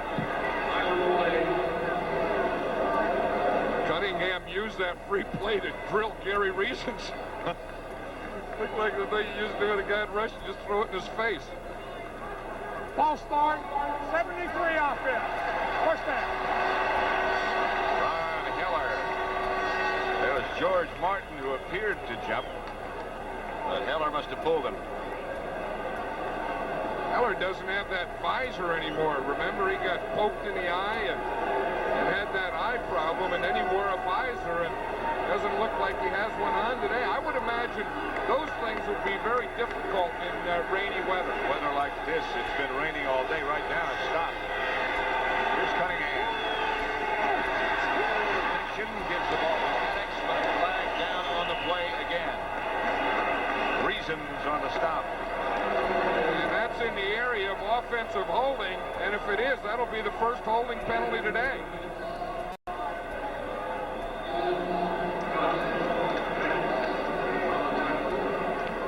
Might be against Lawrence Taylor, yes. I thought I saw him say 56.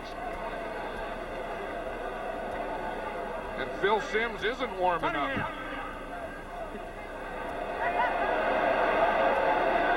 I think the referee's having trouble. He turns his mic on when it's not supposed to be on and turns it off when it's supposed to be on.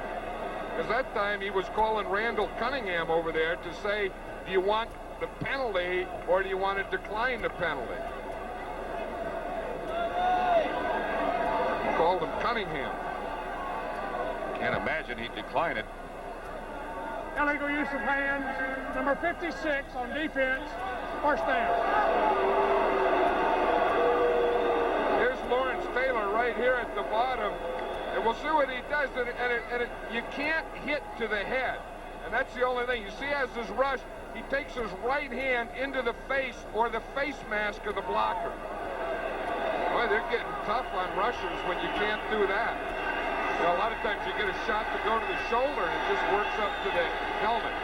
Eagle first down, Giant 35. Handoff to Meyer. Picked up 3.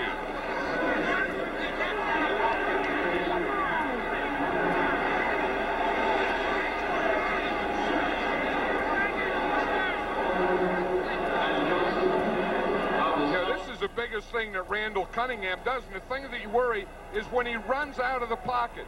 But look, today, he's run out of the pocket to the left for 15 yards. No passes going to the left. To the right, he's run out of there for 4 yards and hasn't completed a pass. So he hasn't come out of the pocket all day and completed a pass. And that's what defenses worry about. Here he is for Giles. Incomplete. Harry Williams back there with Jimmy Giles. Randall Cunningham, the Eagle quarterback. And the Eagles trail the Giants at Giants Stadium by a touchdown. Right now, it's just a heavy, heavy cloud hanging over the stadium. It's been raining most of the day. 8:50 left to play with the Giants 17, the Eagles 10. Pat Summerall with John Madden. A clutch game for both teams. The Giants could take the lead in the NFC East outright. Or the Eagles could tie them.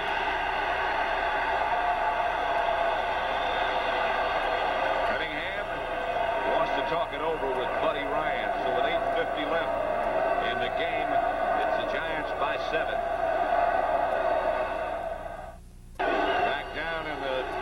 To the tunnel that leads to the dressing rooms.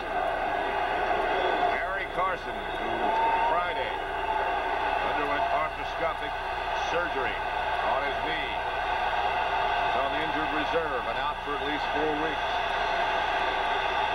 3rd down and 7 at the 32. Here comes the Giant blitz. Cunningham gets rid of it in the direction of Carter. It's picked off by Kennard. Flag on the play back at the line of scrimmage.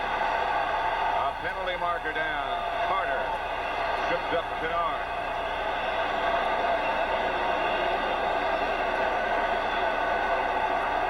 The penalty is against the Eagles.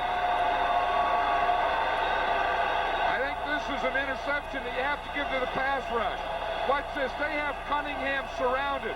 He throws when he doesn't want to, throws into double coverage, and there was Gary Kennard. Penalties declined. First down.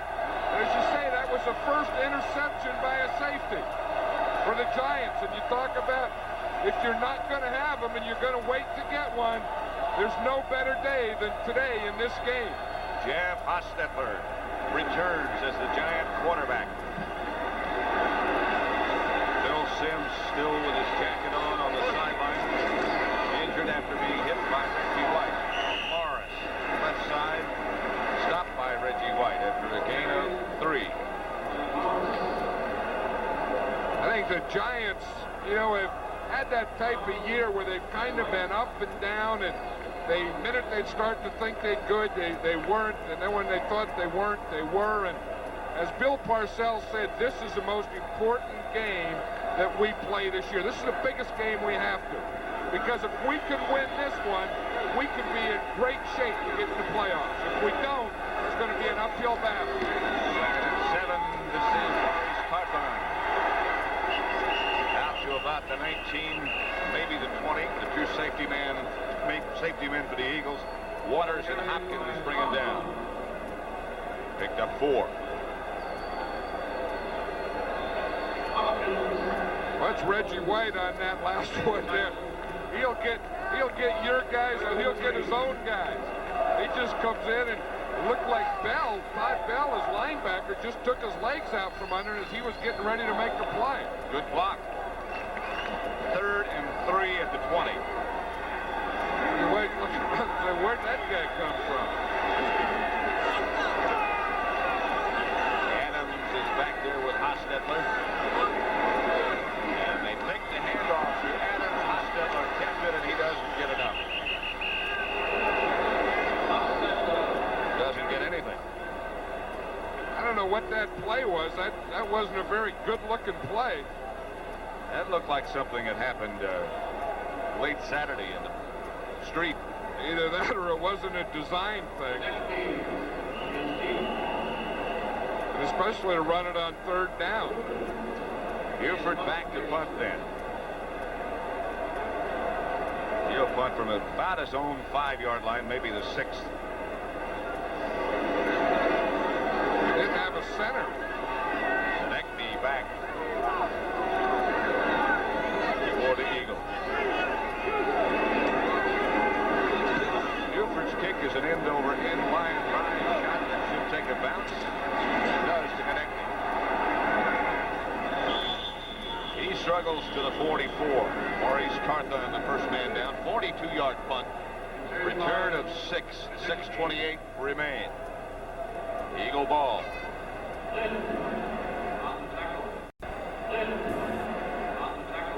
Back at Giants Stadium. Giants 17. The Eagles 10 here. Phoenix, the Cardinals have already lost. Houston obviously won. We'll look at more on CBS Sports Wire. Buffalo beat the Jets in overtime. Minnesota 12-3. A lot of field goals today. Bad weather in Buffalo, just like bad weather here. No other excuses. Two best teams in football look to me like Buffalo in the AFC and the Bears in the NFC. With New Orleans maybe just a level down. Very close. Cunningham back to throw it. Now from down in the pocket, chased by Taylor. Just dives to midfield. Lost the ball, but got as much out of that as he could. That was an interesting race. That's one, if they had something, I'd pay money to watch. When you talk about Cunningham, one of the best scramblers in the league and fastest guys, and Taylor, one of the best catchers. See, he's just going to mirror him. He's not rushing him. He's just waiting. He's what he calls spy. If he runs, he has to get him. Then it's man on man. Now that is an interesting race to the sideline. He got Taylor just spied him or mirrored him. Wherever Cunningham goes, he's going to stay with him. Now Taylor's going to rush from the right side. Cunningham gets it outside, fires incomplete. He was juggling when he went out.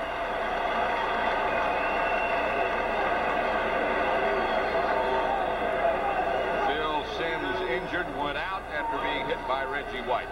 You know what I think has happened, Pat? I think as you look here, that since Simms left, the production obviously has gone down. But I think when Simms was in there, they had things going.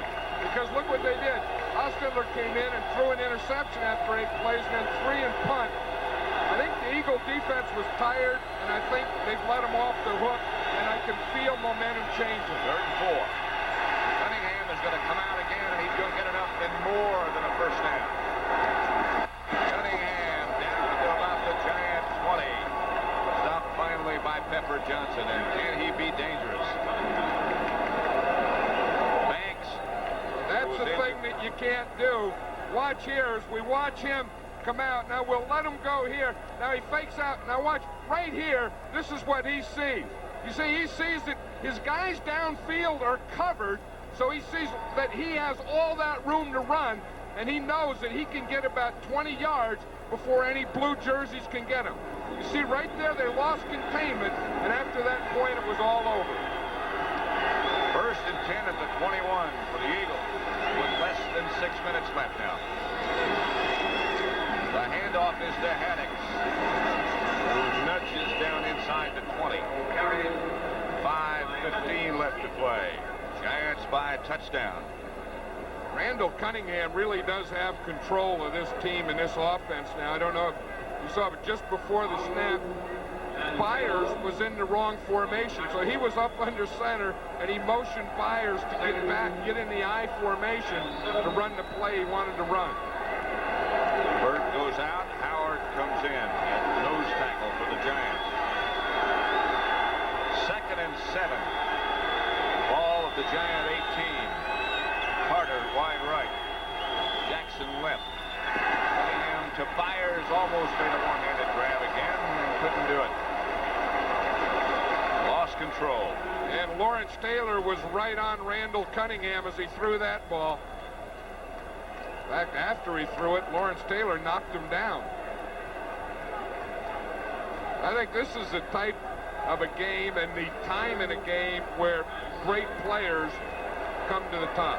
You know that average players will play average in tight games and big games, and great players play great in tight games and big games. 3rd and 7 at the 18. The Eagles, if they don't make it, will have to settle for a field goal, I'm sure. Cunningham. The middle to Jackson. Fumble. The official official says Carter got it for a touchdown for Philadelphia. Chris Carter, after Jackson fumbled at about the 2, the ball rolled into the end zone, and Carter came up with it. That's the thing. You give Randall Cunningham those kind of shots at you. Keith Jackson has been quiet all day. You know, he's a leading receiver in the league coming in here. Here in a big play, they get him. He gets hit right there by Terry Kennard. It bounces into the end zone, and Carter's on top. If that were a 4th down play, a fumble can't be advanced or in the last 2 minutes. Any other time, it can be. For the extra point, Jim DeHaas ties it up with 4:28 left to play. It's 17-17. Let's watch Keith Jackson. He's a tight end. He's going to run an in pattern. He runs up. He makes a nice move getting inside of Pepper Johnson. Pepper Johnson should never have let that happen. Kennard makes the good hit, and Carter comes up with it. But where he got that ball was getting inside of Pepper Johnson. Pepper Johnson had the position on Keith Jackson, and Jackson got beyond him. We talked about that earlier. His ability to get away from the linebackers seems to be one of his real strong points. Well, you know, and on that play, he used what defensive linemen use. They call it a swim technique in a pass rush. He used that same technique against Pepper Johnson. So with 4:28 remaining, the Eagles will kick off. Zendejas. Back deep will be Guggemos and Haddix. For the Giants, who have all 3 of their timeouts remaining, the Eagles only have 2. And it was interesting. In the first half, Cunningham only ran for 1 yard to the 22. For an NFL update now, let's take you back to Brent Musburger in our New York studio. Well, Pat, Andre Bruce, the #1 draft choice of the Atlanta Falcons, is having a monster. 2 sacks, an interception, and a fumble recovery here after he forced it. This set up the touchdown that has allowed the Falcons to go ahead of the Raiders 12-6. They blew the extra point, Pat, and so the Raiders are alive. Back to Pat. Raiders having a tough time scoring touchdowns. Right here at 17-17. The Eagles and the Giants. Jim Hostetler, the quarterback, fires. Randall. Stopped by Eric Allen, but a Giants first down. Hostetler to Lionel Manuel, a gain of 26. I have never seen that formation. Maurice Carthon, the fullback, was split out as a wide receiver. And then what you're going to see is Manuel comes in motion. Now watch the outside guy up there, right there, that was Carthon. And now what happens is he runs the pattern inside. Carthon just keeps him out long enough so that Manuel can get up that seam. 1st and 10 Giants at their own 49. Clock running 3.5 minutes. This is Joe Morris behind the line of scrimmage by Jerome Brown. He just barely got the ball. It's like Jerome Brown got his second wind here now, Pat, but I think a lot of that is because since Sims went down, the Giants haven't kept those drives going. They haven't kept that Eagle defense out there. They haven't worn it down. Now the Eagle defense has been on the sideline. They're rested, and now you feel they have control. 2nd and 15 from the 43. Manuel in motion.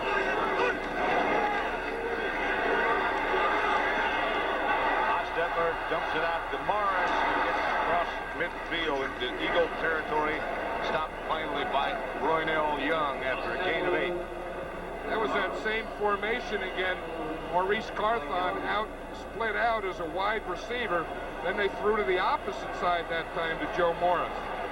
Riesenberg, offensive right tackle for the Giants, getting up very slowly. He's done a good job, really, on Reggie White most of the day. Well, that's a tough job. That's an all-day sucker when you get started with that. You see what happened is Reggie White drove him back into the backfield, and then he got clipped from behind by another part of the pile.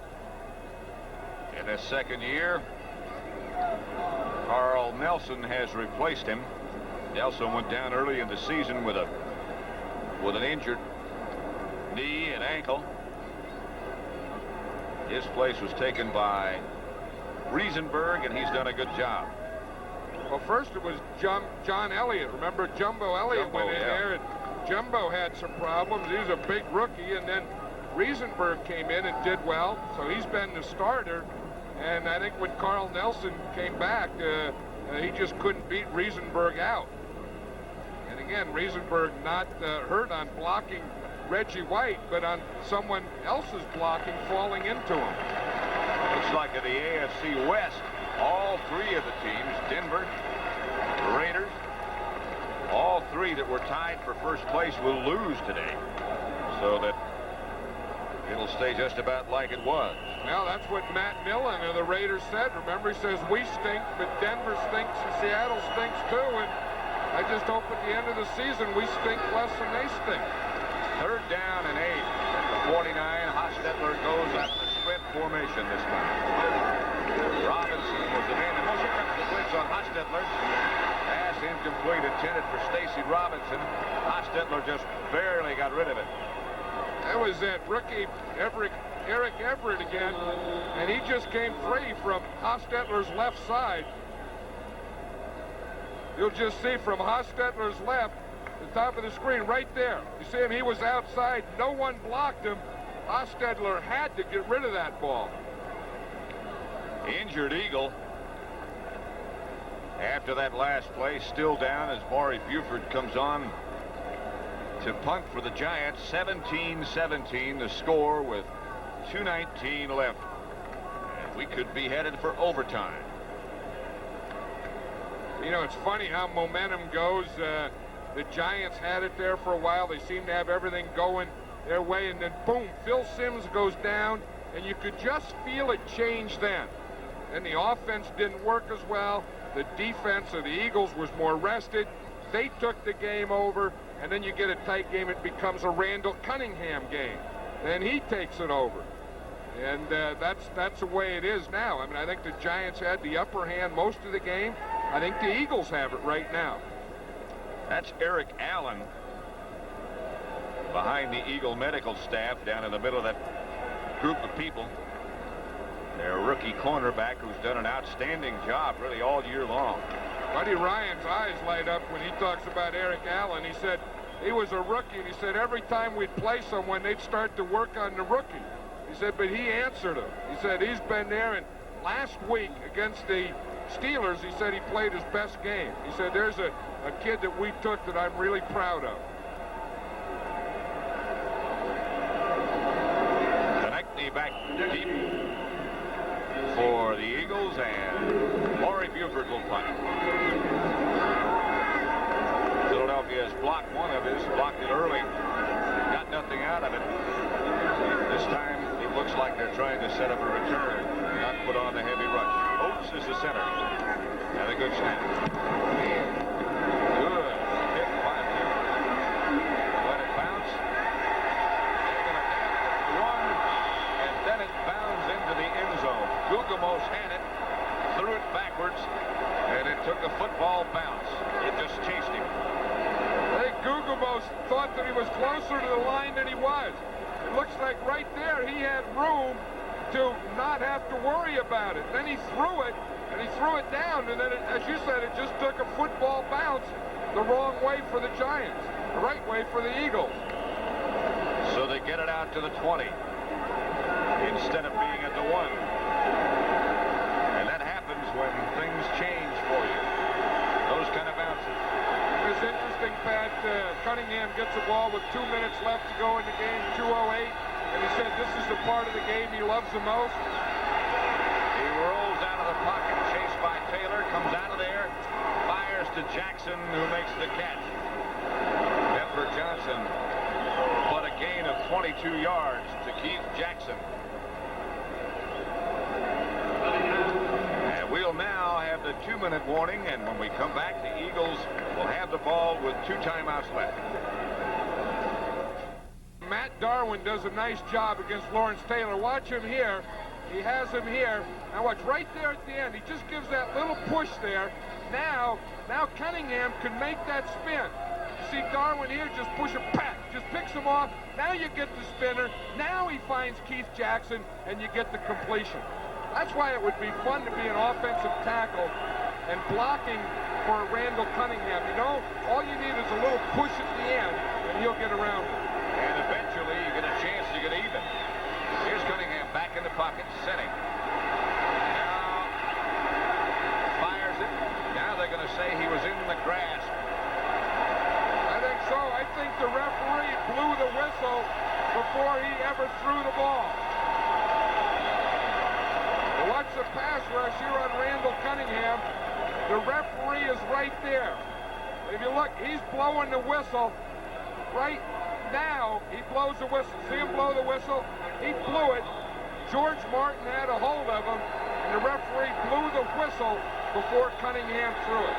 Makes it 2nd and 27. We talked about it perhaps being somebody jumped. Leonard Marshall, I think. Perhaps Harry Carson's career with the Giants over. I think the Giants figure George Martin at the end of the year will not be back. Ball start, 72 offense, second down. That's the final score now. The Falcons, who have won 3 out of their last 4, have become more than respectable. And look at what's happened. Denver is losing 42-0 to New Orleans. The Raiders in Seattle already have lost, and nobody in the AFC West has a winning record. Well, like Matt Millen says, they all stink. Now as Byers over the right side, stopped, picked down by Sheldon White. 3rd and 28, it'll bring up the ball at the 25. George Martin announced this week that he was going to retire, that this would be his last year. Again, Harry Carson told us in the locker room before the game, he thought the team was lackadaisical. He called them all together and he said, George Martin is a guy who doesn't use profanity. He said, believe it or not, George Martin used profanity. He said, I've never seen him get so excited, yell and scream so much, and it looks like it has had an effect on this team today. Has that an effect on George Martin? It sure has.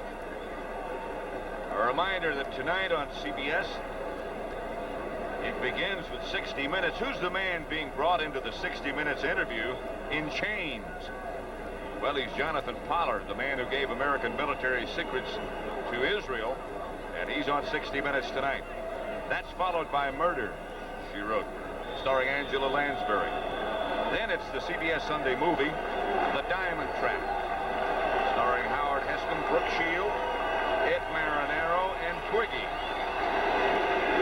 Is any of that affected, Pat, if we go into overtime? Twiggy might be. 3rd and 28. Eagle ball at their own 25. High score, 17 apiece. Cunningham with time. For Carter. Incomplete. Harry Williams, step for step. The Eagles will have to kick it. I think the thing that stopped the Eagles that time was George Martin's sack of Randall Cunningham, making it 4th and 30 or 40, and there's no one that's going to make a play there. That was a big, big play by George Martin.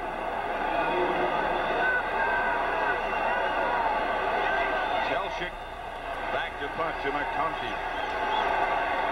McConkey standing at his own 32. Chelsick is to give McConkey time to move it. He's dodged one man, and he is hammered down at the Giant 45.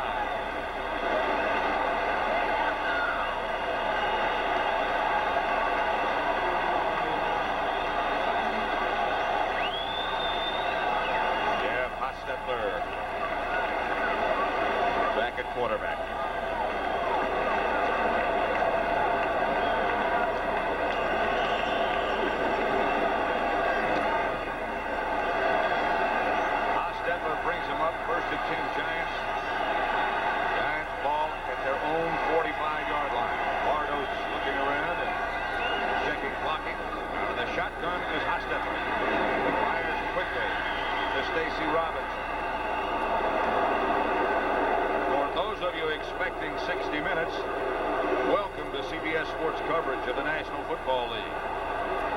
Pat Summerall along with John Madden here at Giant Stadium, where the score is 17-17, and 60 minutes will follow at the conclusion of the game. Hostetler looking deep for Manuel, incomplete. Clock stopped with 35 seconds left. Bill Sims started, of course, at quarterback for the Giants. One out with a bruised shoulder. Giants have picked up 70 yards with Hostetler replacing Sims. Cunningham has got the Eagles back into a tie. We have 35 seconds left. The Giants with timeouts left. But they need a couple of first downs to get into field goal range. McFadden. 3rd and 5 at midfield. Need a first down here. They're going to have to punt. Here's Hostetler. And he gets just past midfield. A gain of 1. Doug Bartlett took him down. Well, the Punt or Giants, go for it? yeah, I was going to say they haven't sent their punt team out from the sideline, but they have to punt in this situation. With a score tied, 4th down, they have to punt. Clock is running. Maybe they're just going to settle for overtime and let it run out. Now he says timeout. Timeout. I think he's trying to get as much time off and then maybe get to the point where you didn't have to punt. I'm surprised that right after that 3rd down, the Eagles didn't take the timeout. We're headed for overtime. I think Bill Parcells was trying to get the time run off the clock and then just get it all the way off where he didn't have to punt. Then he saw he did, so he took a timeout. But again, I think the Eagles, right when Hostetler went down, should have taken a timeout. Because if nothing else, they can go for a punt block and maybe get one of those Hail Mary plays. New Orleans shut out Denver. And I mean shut them out. 42-0. Now you think he tries to go for a first down, tries to get down close enough for a field goal, or is he going to punt it? Here comes the punting team. Yeah, I would think, he just has to punt it. I think the Eagles ought to just put up 10 men on the line of scrimmage and just go for it. This, you know, is the 10th anniversary of the famous fumble here between the Eagles and the Giants. When Joe Pisarcik was the quarterback, and the Eagles, Herman Edwards, recovered a fumble, and they won a game they shouldn't have won. Good snap from Oates. Buford's kick is a good one. They're not even going to touch it. Into the end zone with 2 seconds remaining. 50-yard punt. And we're looking at some more football. Well, you know, we did a game here just a couple of years ago between these two teams. It was an overtime. Remember the real windy day? Yeah. I think the Giants won the toss, and they kicked off, and the Eagles had to go into the wind, and the Giants beat them. Yeah, the wind was about 40 miles an hour that day. Yeah, and Buddy Ryan was saying that he thought that he lost that game not playing it on the field, but just a flip of the coin. When they tossed the coin, he said, I knew we'd had it. But the wind today hasn't been that type of factor, so I think in the overtime, the team that wins the toss is going to take the ball. Randall Cunningham straightening out the offensive formation. I don't know why. Well, he just wants a safety back behind him in case he fumbles. But with 1 second, we're headed for overtime, which will be just like starting a new game. 17-17, and we head for overtime. And those are the overtime rules. They will toss the coin. 3-minute break before they come back out. 2 timeouts per team in overtime. A 15-minute period. First score wins. You know, the interesting thing about that is everyone thinks that the team that wins the toss usually wins the game, but that's only happened in about half the games. In fact, if you look at it, the team receiving the overtime kickoff has won 50% of the game. Now, it seems like whenever that happens, they win the toss, win the game, everyone says, well, the other team should get the ball. But that's not the way it works out. George Martin out. Let's see who won the toss. That's amazing. That really surprised me, that statistic. First time I saw it. Yeah.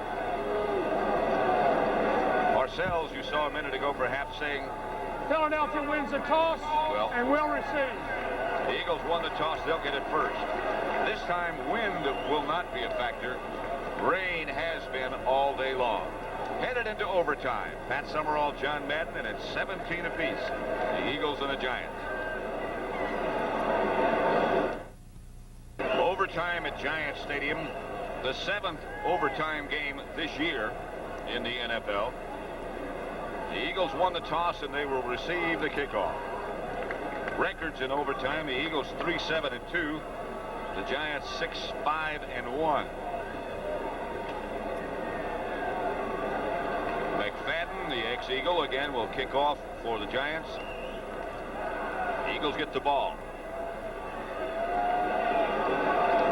Beals goes back.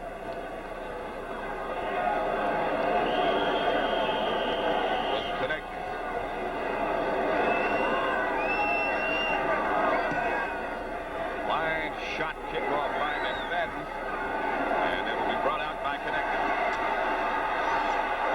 Outside the 20 to about the 24, 25, perhaps. Wayne Haddix made the stop. Next, a reminder again, 60 minutes, except on the West Coast where you'll see that it's regular time. The Eagles take over, 1st and 10 in overtime at their own 25.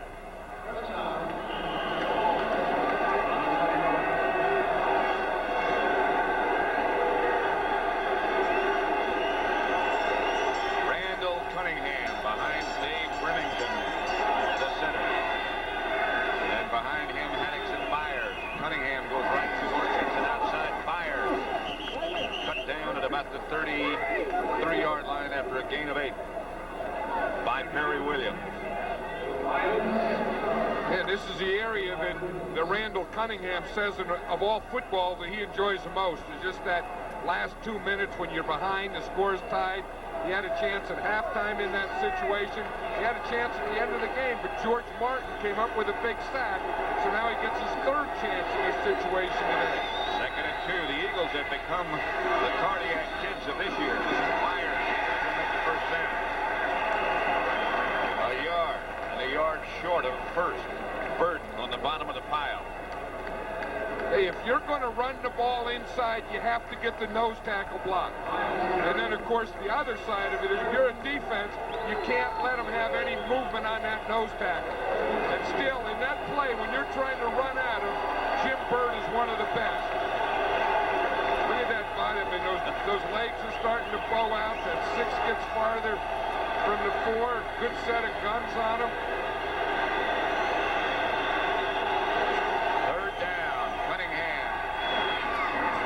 Byers, and Byers gets to midfield and more. Terry Kennard finally stopped him. But a gain of 25 from Cunningham to Byers. Great pass by Cunningham. Hey, Gary Reason's number 55 was on right there with him. And the ball goes right by. He darn near got his left hand out there. He was just a step behind him. Byers got the step on Reasons. And Cunningham put the ball the only place that Byers could get it and Reasons couldn't. That Reasons looked like he dislocated something. Couldn't get his arm up. I know it, trying to pull his right arm out there. The Eagles are now at the Giant 41. Cunningham chased. Byers out of bounds, incomplete. Byers was the nearest target, but he was under heavy pressure from Taylor. Hey, Lawrence Taylor comes from his left side. Right down here at the bottom of the screen. Watch him, he just runs right by his guy, and then he runs right by Randall Cunningham. Cunningham has a feel. You know, you can't see back on that side, but you have to feel that guy coming. He didn't see him, but he felt him and stepped up. Certain guys have that. And you can't coach that, can you? No, you can't. You can't put mirrors on their helmets, but you hope that they have it. It's called quarterback instinct, I would guess. 2nd and 10 at the 41.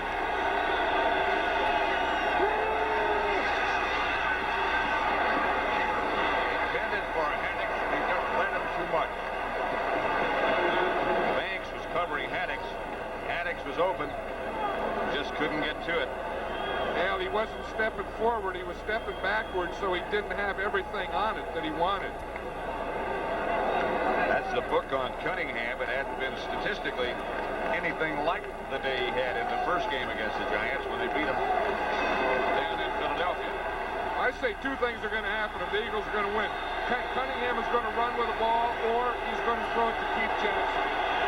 Jackson is in the slot to the right. The Giants have got a lot of people up there on the line of scrimmage. Cunningham is just going and telling every player what to do. They're coming after him.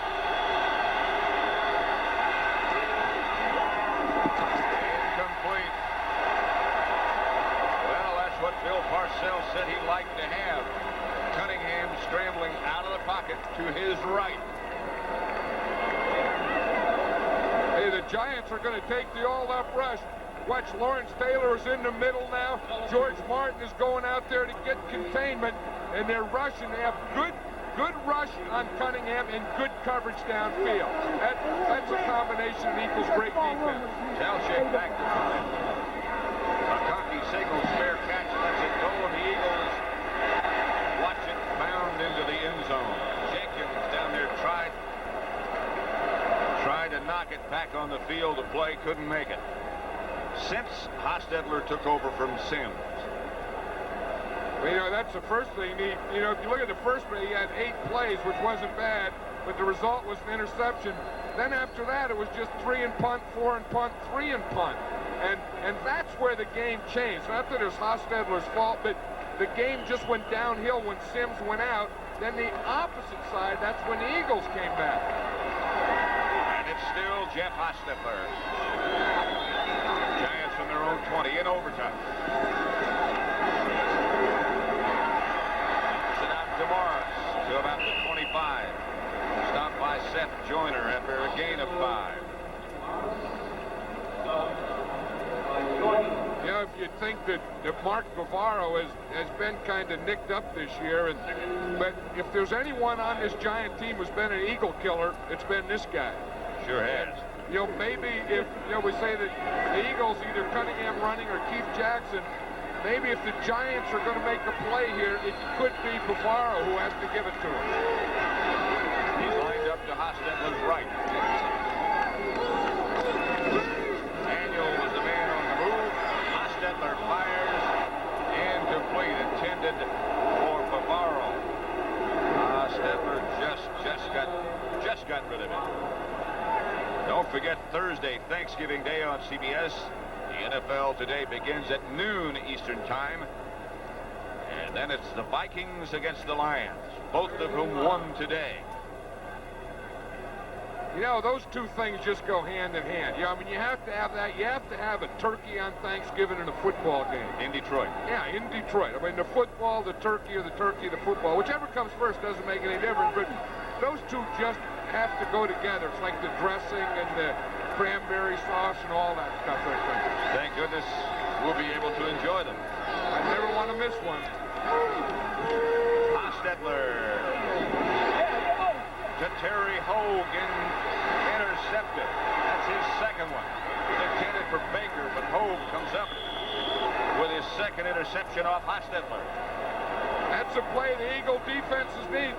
Terry Hogue, remember Buddy Ryan was saying about him, he's like Gary Fensick with speed. And he's one of those guys that, knows football, understands the whole game, is always in the right place, reads everything. That was just good coverage by Hogue. He was over in a double coverage, but that was a poor pass by Hostetler. He just didn't have anything on it. So it's first and 10 Eagles, and the heat goes on the Giant defense again. The Eagles take over at their 41 after the interception by Hogue. Cunningham back to throw it.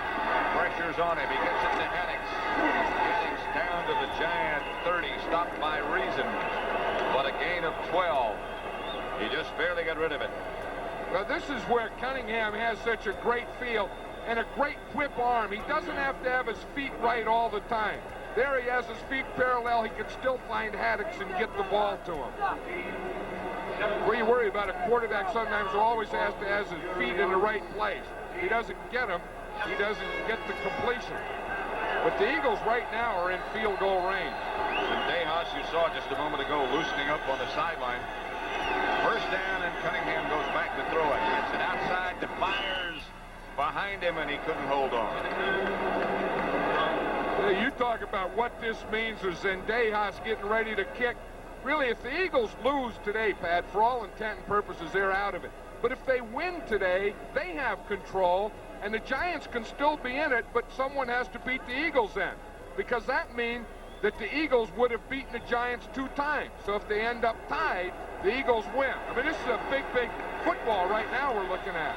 2nd and 10, only 4 more games to go after this one for both teams, so it's getting more and more difficult to pick up ground.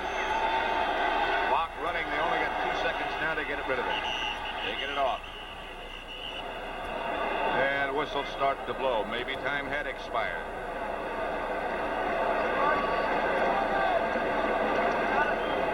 Been having more trouble with that microphone. Yeah. Ball start, 73-yard field. Second down. That might just take them out of field goal range if they don't pick up something now.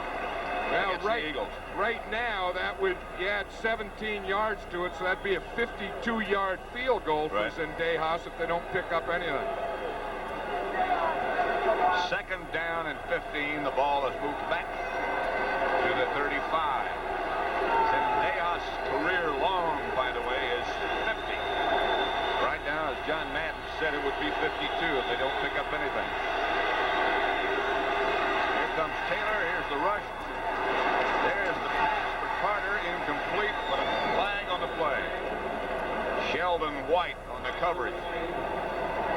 Well, there was a lot of bumping down there with the defense against the offensive guys. Holding 48 defense. First down. Ball against Kenny Hill.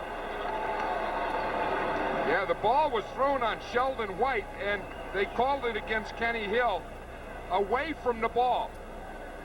You see up on top there, that's Sheldon White. Now down here, you see right there in the middle, Kenny Hill was holding on to Keith Jackson.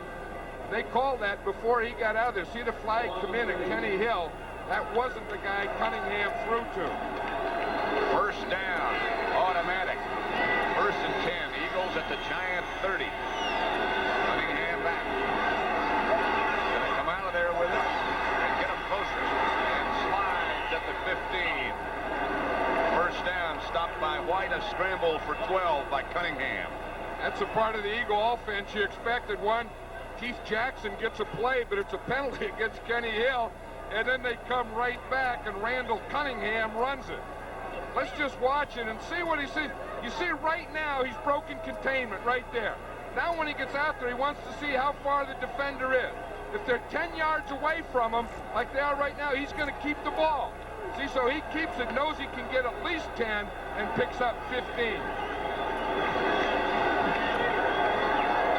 Carter on the move to fire.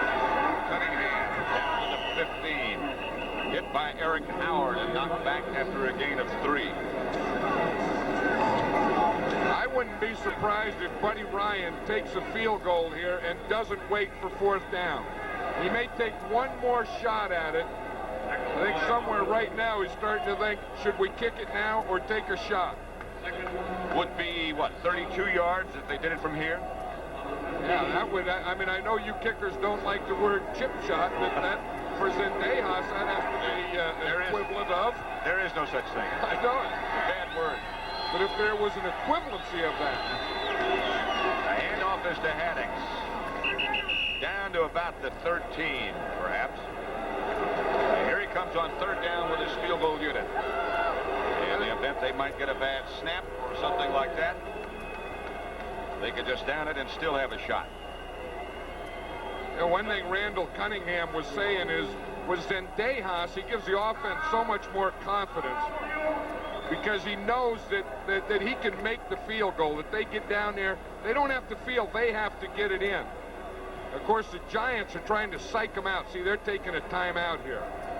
Tell you what, John, the one thing I noticed about him in warm-up and in the other kicks is he doesn't get the ball, you know, like Morton Anderson shoots the ball almost straight up in the air. Zendejas doesn't do that. He kicks it kind of low. And if he doesn't get it up in the air, then, you know, that's the possible blocking thing that you can get in the middle. And I'm sure that that's what the Giants will do. They'll overload the middle and then come from one side or the other on a block. Centejas is in. Telchik will be the holder. Little is the snapper. Or maybe it's Alexander. It is Alexander. David Alexander. Who's the center now? Simmons is the man who recovered it.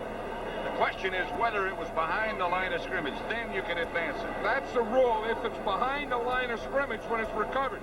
If the ball, momentum of the ball takes it downfield, then it can't be advanced. Now we have to see if the ball is one, if it comes backward, which it does, and then where it's recovered. If it's recovered behind the line of scrimmage, as it was, then it can be advanced. If it went downfield or the momentum of the ball took it upfield, then it can't be advanced. Touchdown Eagles, and they have left the field. So it's a Philadelphia victory, 23-17 in overtime. A bizarre ending.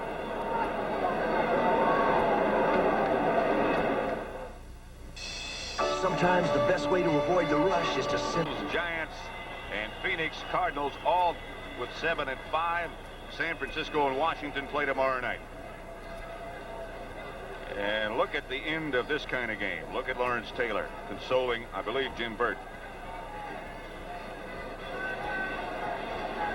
23-17. The Eagles beat the Giants for the second time this year for John Madden. This is Pat Summerall saying so long from Giants Stadium in East Rutherford, New Jersey, where the final score, Philadelphia 23, the Giants 17. You've been watching CBS Sports coverage of the National Football League.